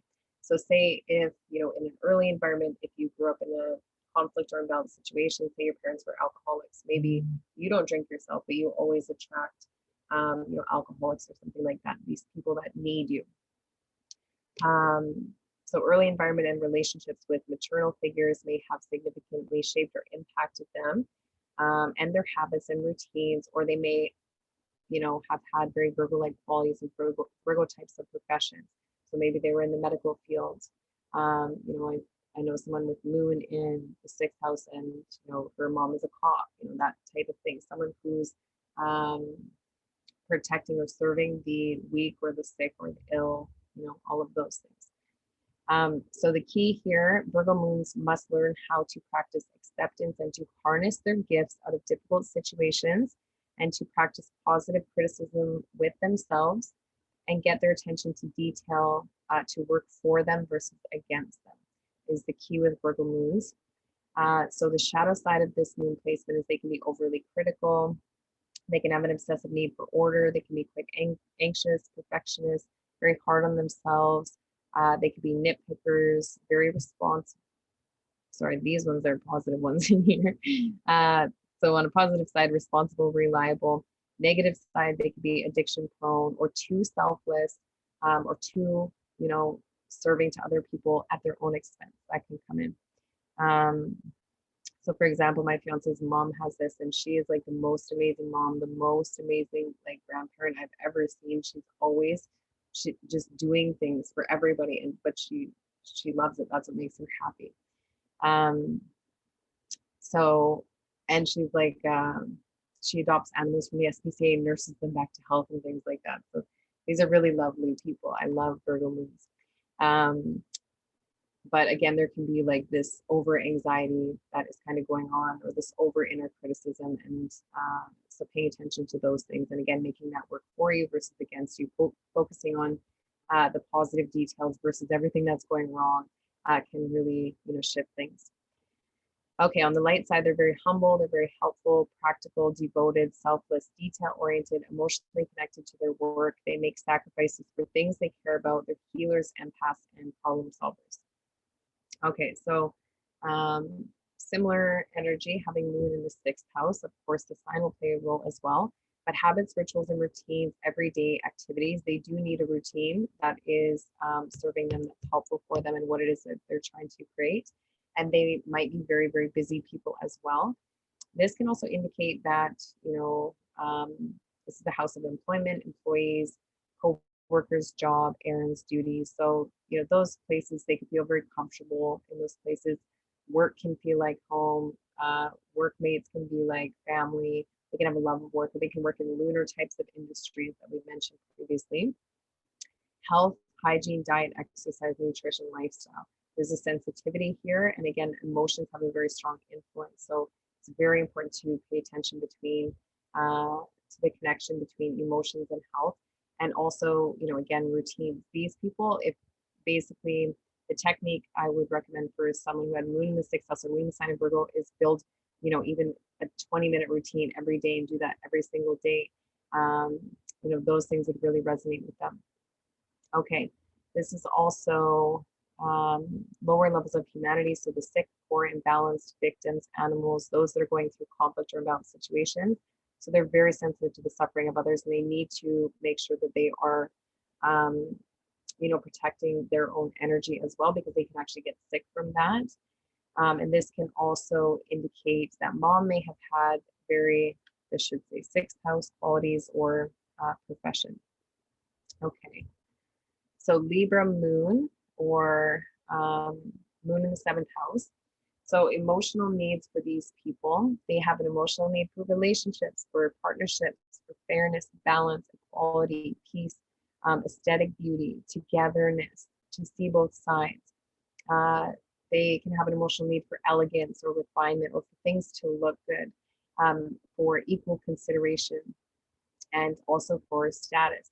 Libra being the natural 7th house ruler, this is actually 10th house from the 10th house, which is the house of visibility within career. So there could be a need for social status in some way. Okay, so their instinctual responses and reactions is to mediate. It is to consider both sides. It's to bring justice, to be fair, to balance things out, to negotiate, to cooperate, to create fairness and beauty. So these are their instinctual responses. So they're generally quite peaceful kinds of people. This is cardinal air, Venus ruled sign. So Libra moon, the relationship oriented sign of balance and harmony. This doesn't mean that they're emotionally balanced. This means that they have an emotional need for balance around them, and they can project that into the world as well. So the natural ruler of the 7th house, Libra is a sign that's all about others and one-on-one relationships. So Libra is about dealing with others, working in tandem with another, as it is the sign of pairing up and doing things together. So it is the sign that represents us versus its fiery Aries, which is all about me. If you want to know togetherness, date someone with a Libra moon. That's what I have. It's very interesting. I've never known togetherness like that. So when the moon falls in Libra, though, there's an emotional need for partnerships, for connecting, socializing, dealing with others. They can be very social people, and they can have a natural intuition and mind for business see when things are fair, equal, balanced, when they look good, when they're in perfect harmony, when they're peaceful, or when they're balanced. But this can kind of give them rose-colored glasses a little bit, because this isn't always the easiest task. Fairness and equality in life aren't always realistic, and so this is something they can kind of struggle with. So Libra moons do need to learn how to create balance and harmony from within, and develop a healthy relationship within themselves through periods of self-reflection, and create conscious awareness around their relationships, as they tend to reflect and mirror others' qualities and emotions as well. And so they also, it's whatever you are, you kind of, attract in partners. So that's especially true with these people. Also, being others focused can very easily attract things to them as well, because there's always this reflection that's going on with Libra moons. Okay, so Libra moons have the natural ability to see things from both sides of a situation. They can intuitively know how to recreate balance within relationships. This makes them excellent as mediators, negotiators, in business dealings, and they are known for their refined, charming, and graceful social skills. This Venus-ruled moon has a mind for aesthetics, for design, for fairness, for cooperation, and a natural sense of balance, which gives them really great taste. However, they place high value on what others think and what society thinks of them. Again, this is the sign that naturally rules the 7th house, 10th from the 10th. And also, if you're putting moon on the ascendant, then moon rules the 10th house of public image and things like that. So it would be 10th house lord in the 1st house. So it's kind of doubled up here. So they can have a very strong emotional attachment to appearances, to image, or to status. And they might also subconsciously mirror their partners and feel they need others for their own survival, as well as for their own inner peace and balance. So it's very important to be selective choosing partners, because they have a strong emotional impact on you, whether that's business or personal. Early environment and relationships with maternal figures may have represented the importance of image, of social exchanges, of togetherness, refinement, connections, of fairness, equality, that significantly impacted and shaped the way that they approach relationships.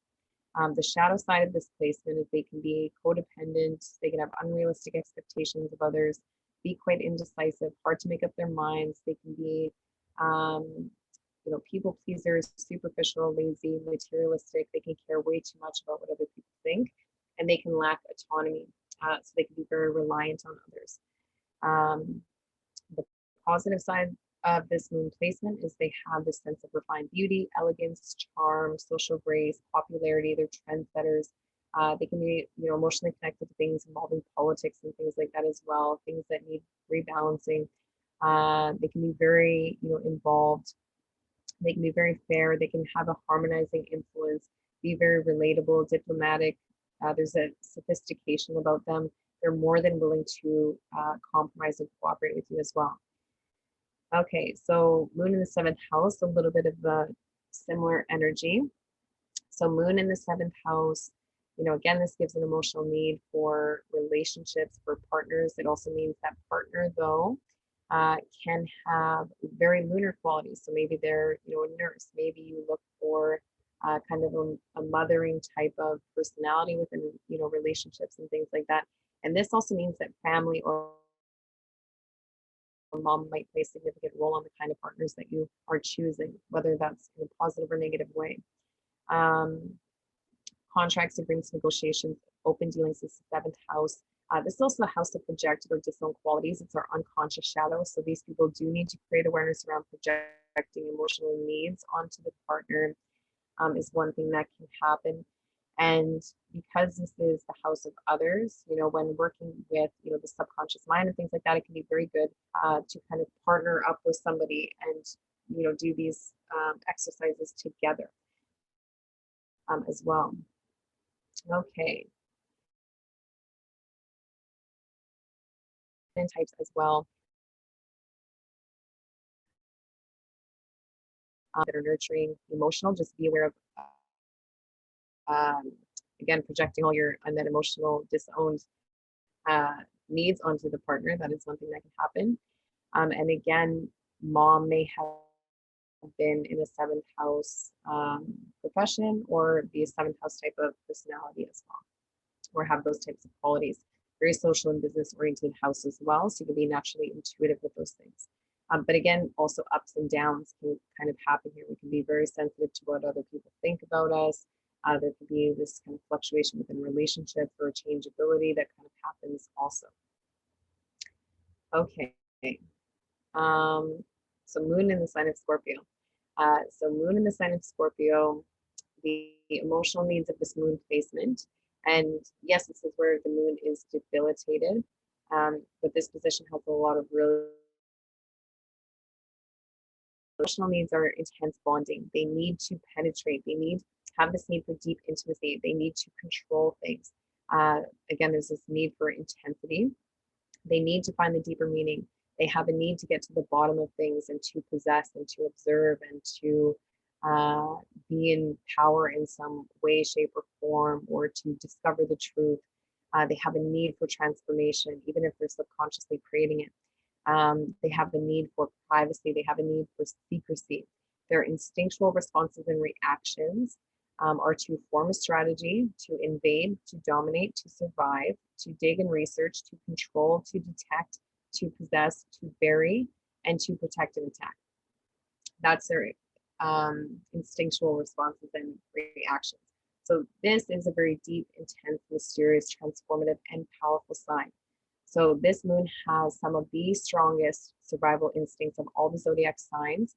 Fixed water is an interesting combination that is known for its stagnancy. So stagnant water, so for its toxicity, for its element of depth and danger and mystery. And, this is where, the moon likes changeability. Scorpio, this is stagnant water. So that is one of the challenges. Their instinct is to protect everything they care about by any means necessary. Scorpio is the food chain and the cycles of life. And so if it's something that they feel that they need that to survive, they will do everything in their power to attain it. They will invade for it. They will possess it. They will fight for it. They will hide it. They will try to control it. And what happens to it? So again, very survival types of instincts when it comes to their bonding style and things like that.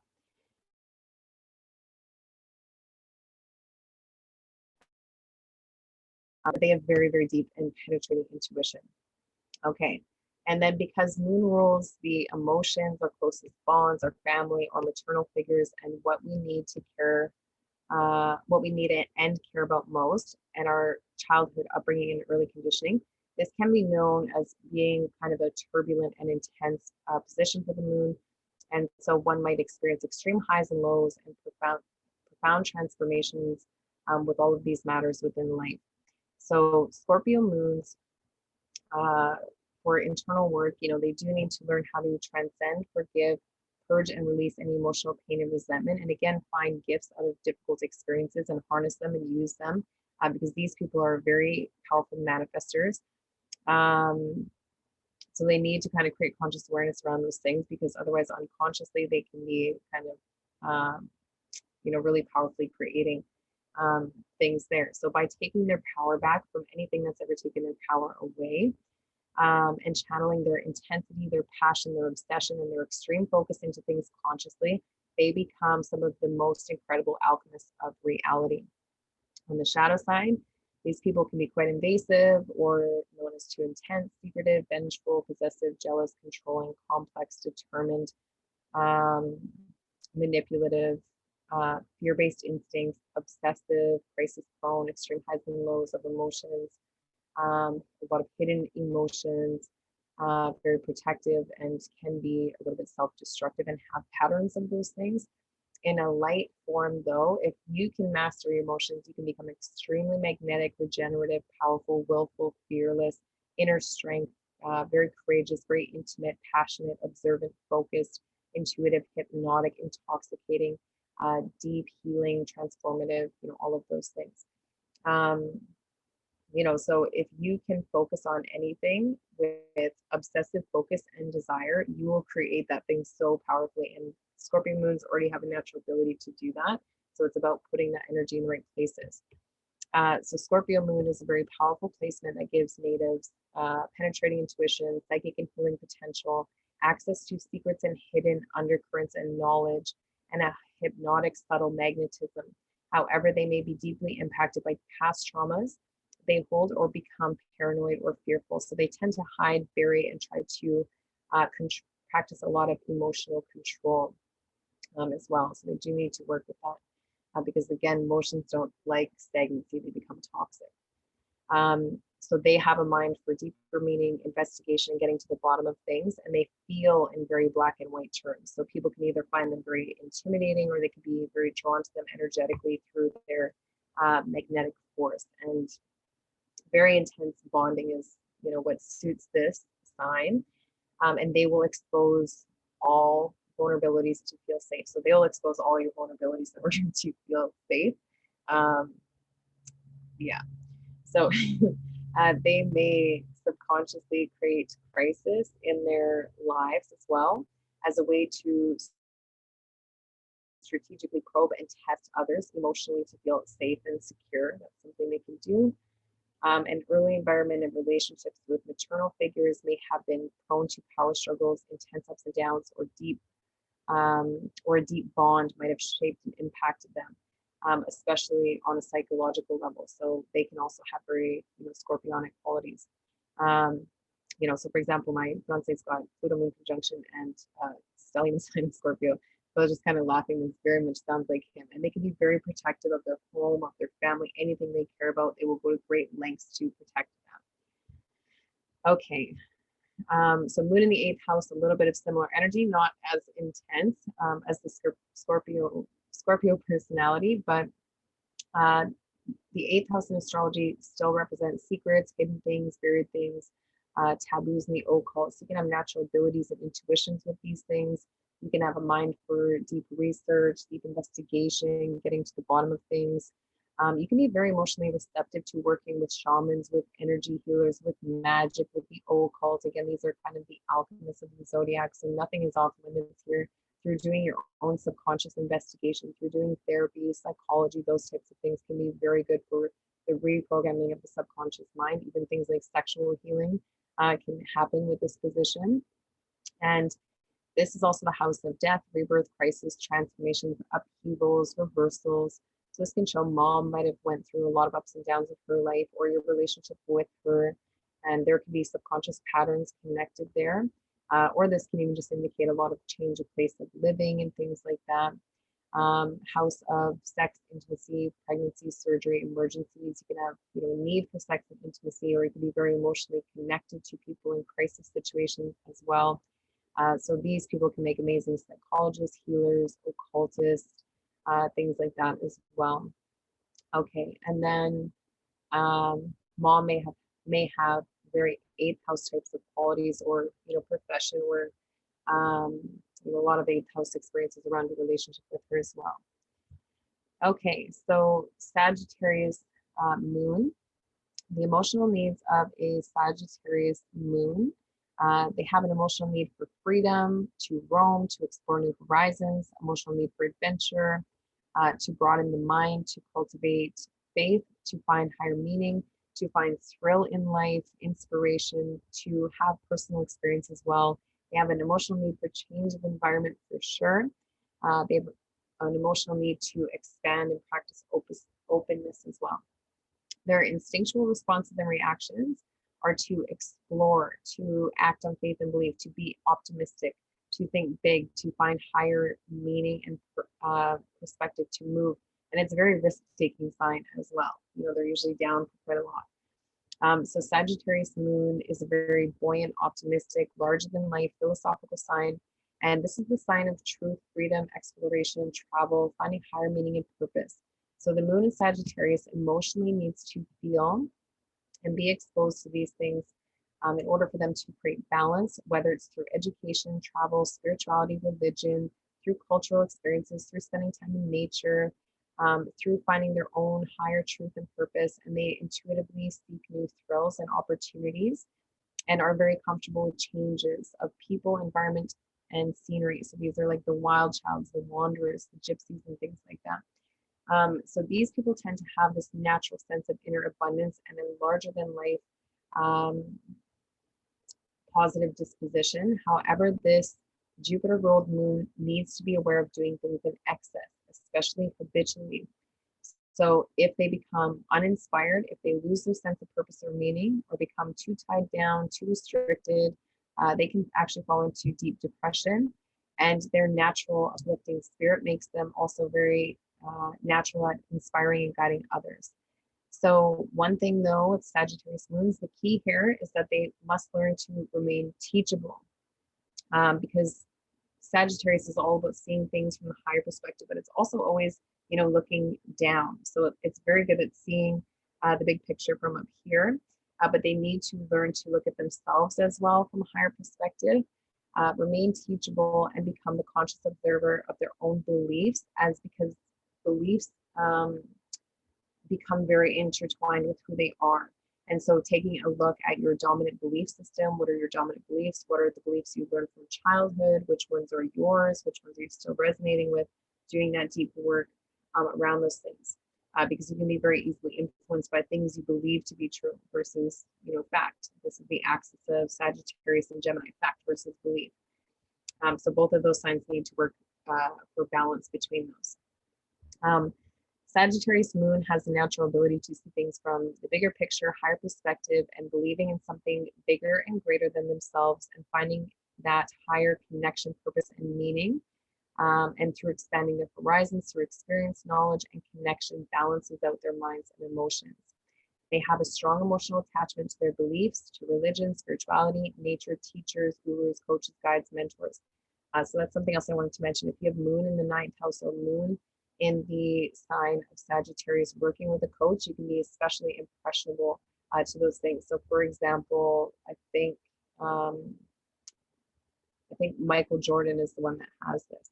I can't remember if he has Sagittarius moon or moon in the ninth house, but it shows someone who could be a natural inspirational figure, but also someone who can respond really well to working with coaches. But also if you receive negative beliefs, messages, things like that coming from teachers, from coaches, from religious figures, those types of things, if there's some damage going on there, then those definitely need to be worked with, because those can be somehow repeating. So again, these things and people may have played a significant role on them early on, or have a powerful psychological subconscious influence over them. So they might subconsciously actually take things for granted and miss out on the gifts of the present moment due to their evasive and opportunistic nature. Or if they feel a lack of purpose, they could be prone to doing everything in excess. So again, this is a very future focused sign. So learning to center in the present moment can be important for them as well. Maternal figures may have Sagittarian qualities, Jupiterian qualities, traits, or professions. And also mother might have been their greatest teacher as well. So similar energy, moon in the ninth house. So the need to find higher meaning and purpose, be very emotionally attached to your vision for the future. Again, belief system, religion, philosophy, spirituality, and figures in that realm, coaches, gurus, mentors, guides, teachers. You can be very impressionable to those things and to beliefs and systems of belief and things like that. Okay. So I'm not going to cover all of these just because I think we're running a little bit, we're going to be running out of time here. So what can be very changeable, things connected to higher education, maybe you change your field of study quite a bit. Again, this can talk about mom taking on the father's role in some way, or being, a greatest teacher or a sense of inspiration for you, or a source of inspiration for you. Higher principles, laws, morals could have been shaped by mom or family.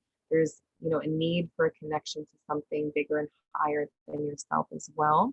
And long journeys and quests for meaning. So, there could be an emotional need for those things. You can be very easily shaped by opening your mind to new cultures, new beliefs, and things like that. That can be quite positive. And also mom may have had ninth house qualities or profession. Okay, Capricorn moon. So this is a very calculative, authoritative, responsible, fatherly, traditional type of sign.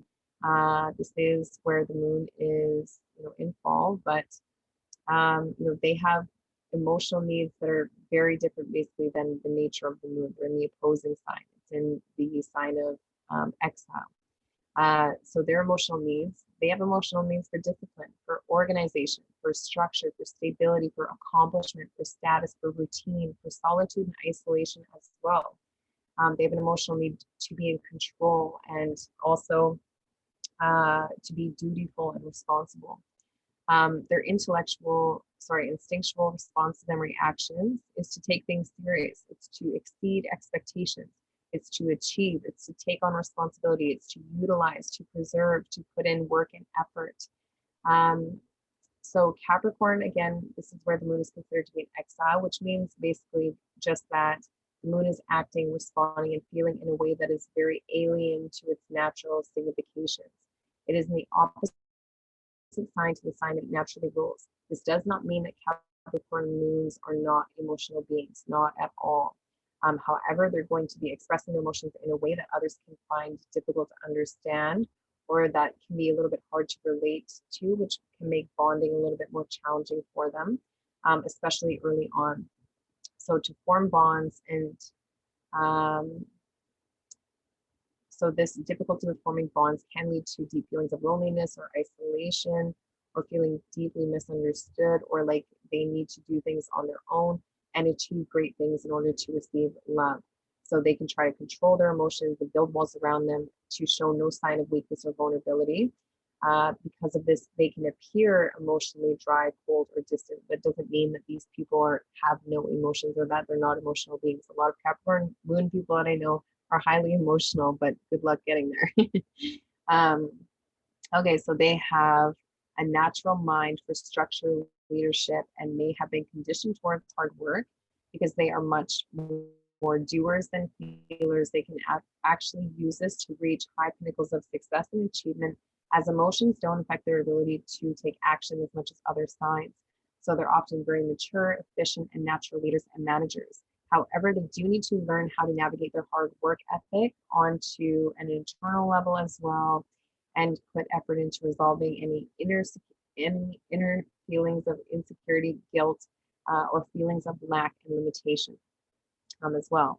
So Capricorn moons have a pragmatic and practical mind and an inner need for authority, discipline, achievement. They may have had to grow up very quickly and take on a lot of responsibility early on.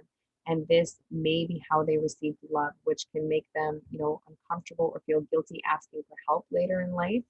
Or, it can be kind of awkward figuring out how to receive love outside of, putting in, concrete effort and things like that, taking on responsibility.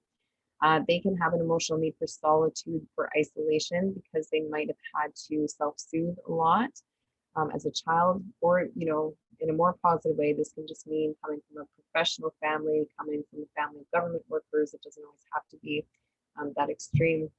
But again, it will depend on everybody's individual chart.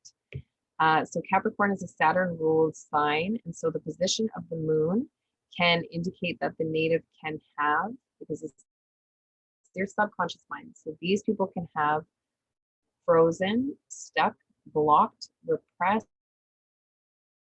or limiting for them in some way.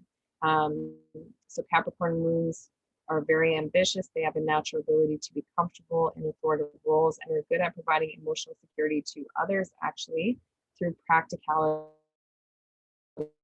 as well. Even if there's few, they would be like very long, bonds and things like that. Working with the subconscious mind, definitely working with repetition. So where if you have, let's say, a Jupiter moon conjunction, these people can believe things into reality. If you have a Saturn aspect or you have moon in Capricorn, this is more like, taking the 21 days it takes to form a new habit or belief and doing the work. So you do that consciously, you do that every day, you stick to it, and you build on that. So it's less about the believing, it's more about the doing with this particular sign, unless you have other influences in your chart. They may subconsciously have been conditioned to repress their emotions, and they can self-isolate to balance their emotions or channel them into constructive duties and work. These people can even be like workaholics as a way to kind of self-soothe. And they can seek their sense of security from the material world versus the inner world. Again, it's the opposite sign of Cancer. So early environment and relationships with maternal figures might have represented in some way limitations, scarcity, duty, and lack, or may have had such earning qualities, professions, relationships, and so on.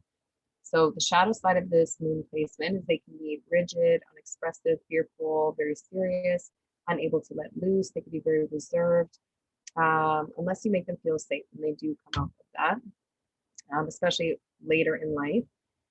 They can come off as cold, harsh, emotionally distant, emotionally burdened, depressed, have very heavy emotions. They can have experienced some kind of emotional starvation within life, or be kind of, pessimistic. In a more light way, they can be very responsible, parental, mature, cautious, calculated, authoritative, productive, realistic, disciplined, reliable, pragmatic, traditional, conservative, frugal, hardworking, organized, solid, very tough, things like that. So I actually have a friend who he has a Capricorn moon, and he's way older than me, so he kind of hangs out with younger people, bonds with people with an age gap and things like that. But whenever we go to parties, he's just like everybody's dad, he's like, don't drink too much and don't do this, and I'm gonna give you a ride home, I'm not drinking to make sure everyone gets, it's just like very, very parental, but that's how he's showing love, even though it seems like kind of wet blanket in the corner. I find it endearing. So it's kind of just a different way of showing emotion. Okay, so this is also the sign and the house of father, bosses, authority figures, institutions, government, and things like that. So those things might have played a role. You can be very sensitive to the messages received by those people and things like that. This is also the house of legacy. So, maybe within your own life, part of your legacy, if you have moon in the 10th house, can be connected to family or connected to caring for others. Mom might have 10th house qualities, be career oriented, be a public figure, or maybe your family is visible in some way, being that the 10th house is such a visible house. Or you can have, a very lunar, type of career and things like that. But it can give sensitivity with, things like public image and, those types of things as well. Okay.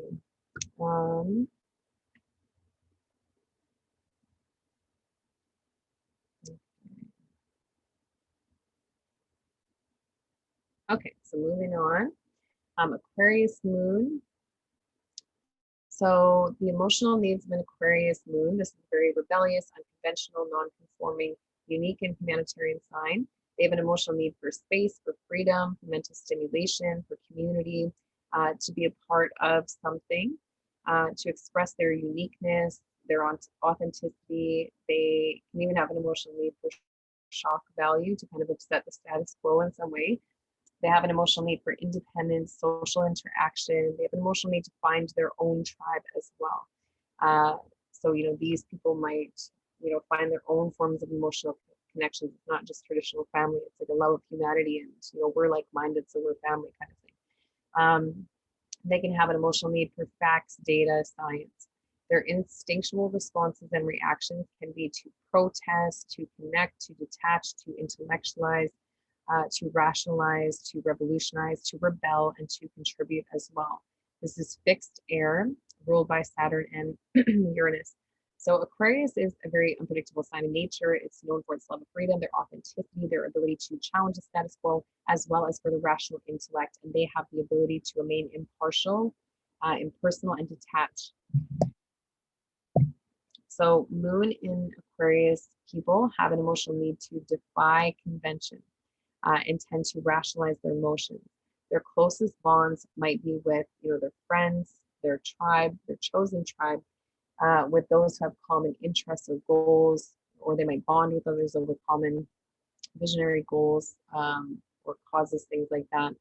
They can bond very well through group environments, like festivals, events, things with large audiences, even with those online and things like that as well.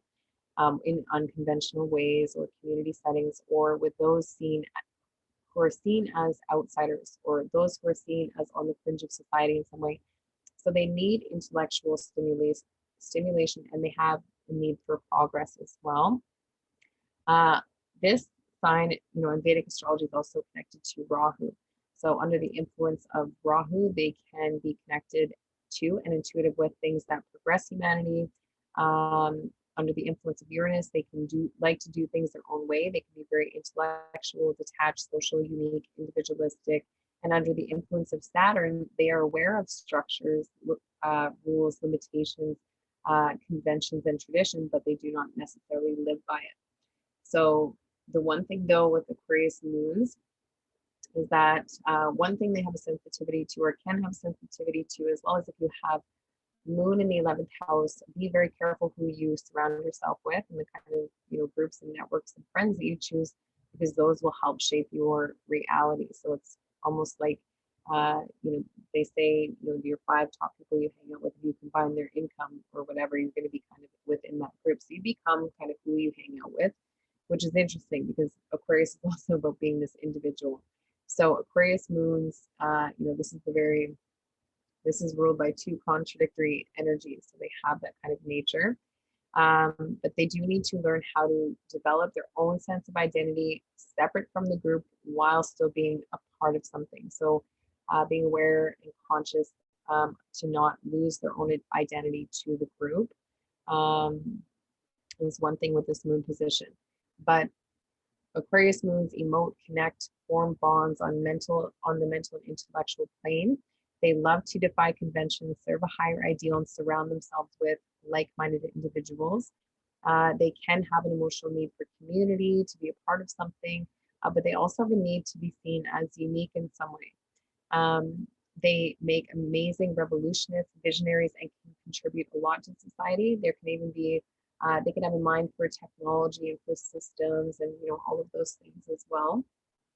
And they can have a very strong emotional need for community, to be a part of something. So community values are very strong with this position, and those might have been instilled early on. And sometimes this can indicate something unusual or unique about the childhood, or it can indicate that there could have been some level of instability, unpredictability, or separation they experienced early on. Can I just add on? Very often, mental and emotional.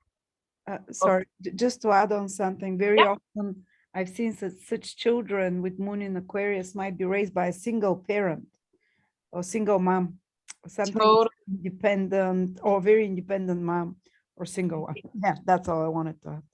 Or because Aquarius naturally rules the 11th house. So sometimes it can talk about, being a step kid, about being adopted, about growing up in a community, growing up in the system. Or I have a girlfriend who has moon in Aquarius and she grew up with 9 siblings. So a community environment. So there's something kind of unique that can happen there for sure. Yeah, my daughter has moon in Aquarius, and basically we're raising like there's always people in our house coming, going. It's like a pub here. It's a community. Yeah. Are you building your community yet? Yeah, the local grannies give me tomatoes, eggplant, watermelons. It's great. That's awesome. Okay, so they can also create mental and emotional balance from marching to the beat of their own drum, finding their tribe. They may subconsciously also keep others at a distance to avoid rejection, and may recreate patterns of inconsistency and unpredictability. So they really need freedom and to embrace their authenticity and uniqueness, and they will rationalize and rebel their way out of situations or relationships where this feels threatened in any way.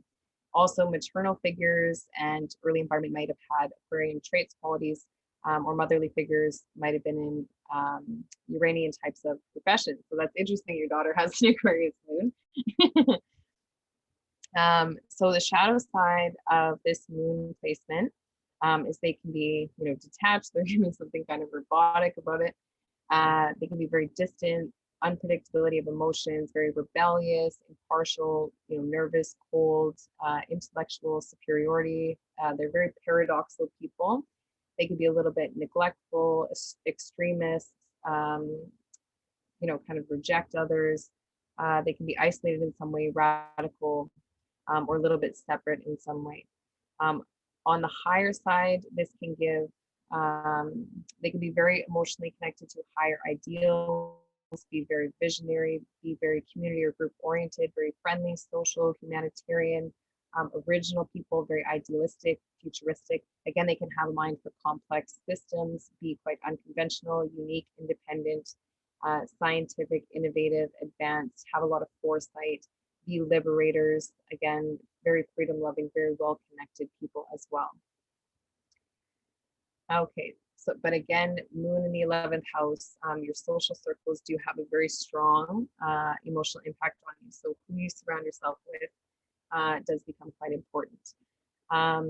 So the 11th house in astrology, this is goals, dreams, desires, wishes, vision for the future, gains and rewards. So this means you can earn through the lunar things or through the lunar types of fields. So whether that's working with, property, or maybe you, create some kind of online sort of community where people can go and things like that as well, or earning through, nurturing fields, all of those things.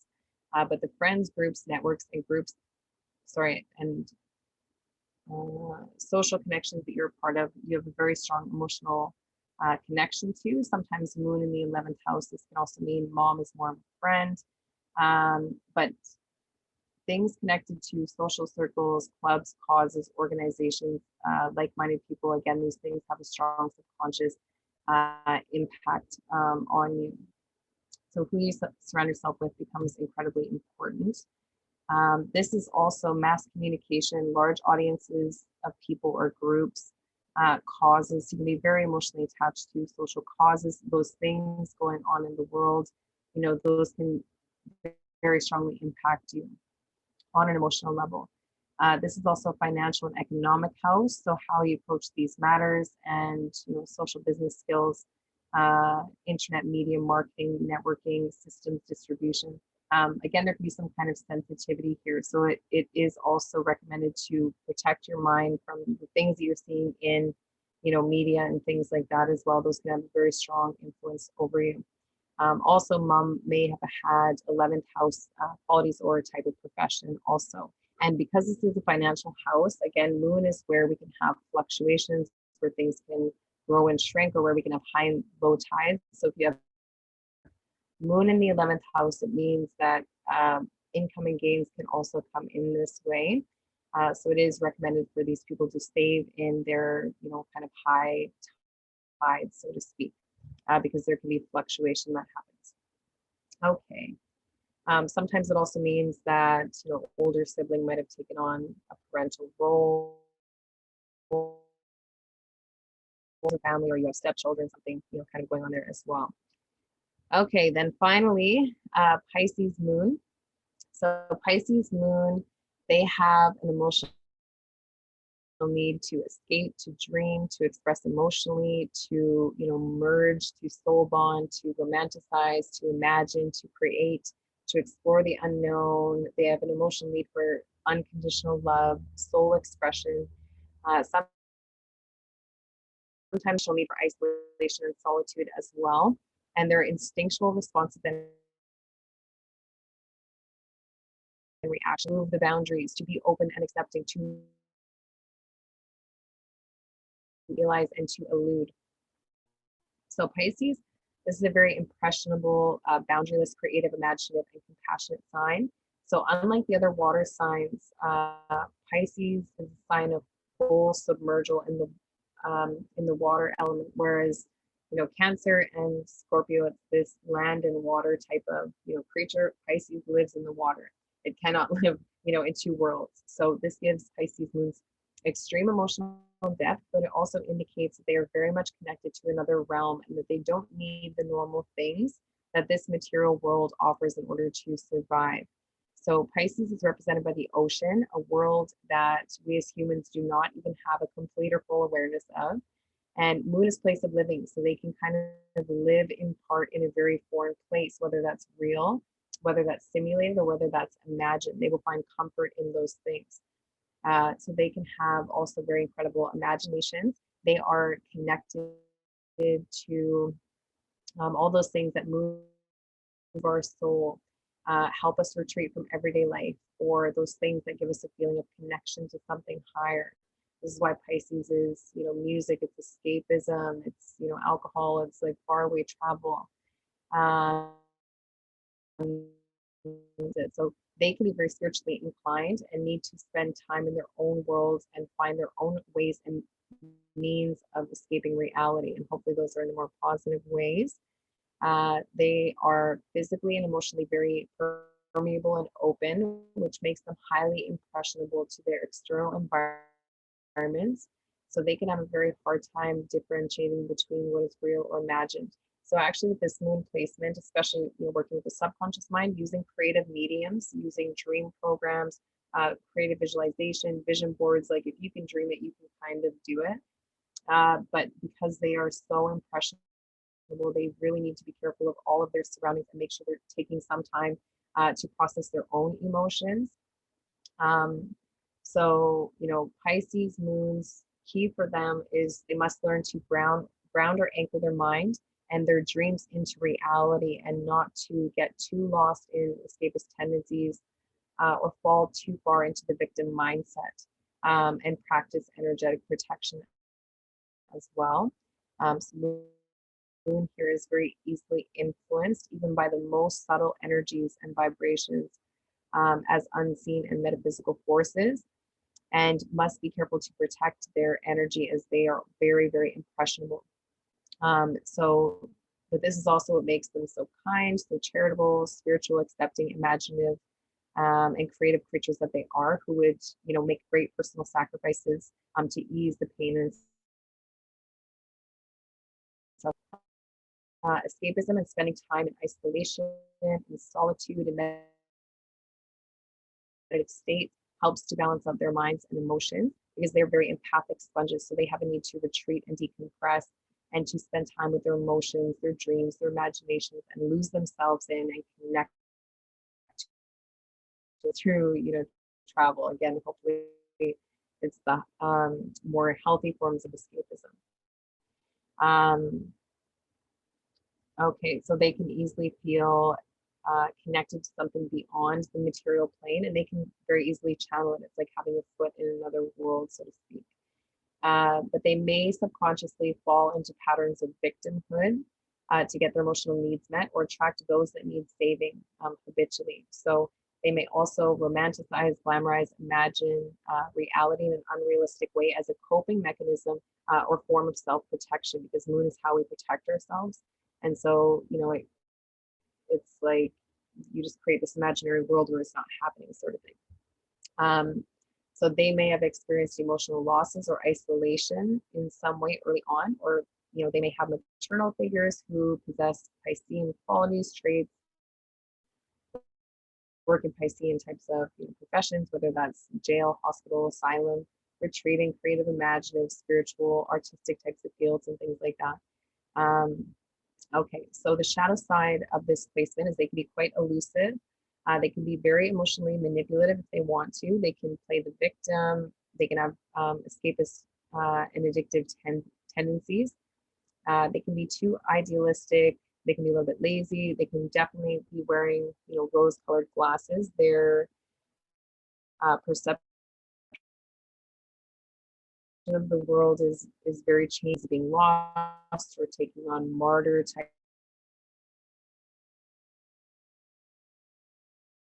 types of roles. They can lack emotional boundaries, become, also unreliable, needy.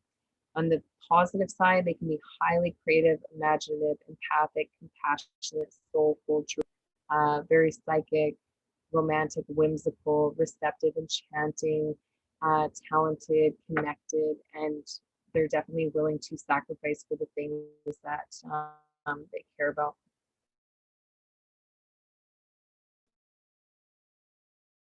In the 12th house, doing things like visualization, meditation, dream programs, visualization, all of those things are very, Piscean, and they actually work really amazing because the subconscious mind thinks in pictures. So utilizing pictures, this is why, you know, Pisces co-ruled by Neptune, you know, movies and things like that. It's all about this, you know, illusion. When we watch movies, we get kind of actually into, we have different brainwave states where all those things, you know, we can't tell the difference between whether that's really happening or because it's so viscerally basically stimulating for us and things like that. So you can do that through meditation with your imagination and things like that. You can actually use that to help manifest for sure. So the 12th house in astrology, so this is the house of behind the scenes, things that are hidden, things that are out of our back. So this means that we might prefer to, you know, it's a house of hidden enemies, our own self-undoing behavior, loss of expenditures, and what is missing. Sometimes this means that mom might again and working in hospitals, jails, asylums, retreats, psychology, you know, those types of things. Or, you know, there can be, you know, again, some kind of loss experienced early on that we can tend to sort of subconsciously repeat. This is also the house of spirituality, confinement, charity, sacrifices, higher service. So this could definitely talk about someone who has intuitive abilities with these things, natural intuition for, can be very charitable and compassionate towards these things, very emotionally charitable as well. Creative, imaginative, artistic fields, talents, hidden talents. These people can be highly creative as well. Psychic healing and outer worldly realms beings abilities. So they could be very intuitive healing abilities, but again, their mind becomes basically hyper subjective. So utilizing those things in positive ways in order to be able to, you know, manifest things like that as well. So house of sleep, rest, isolation, retreat, invisible worlds.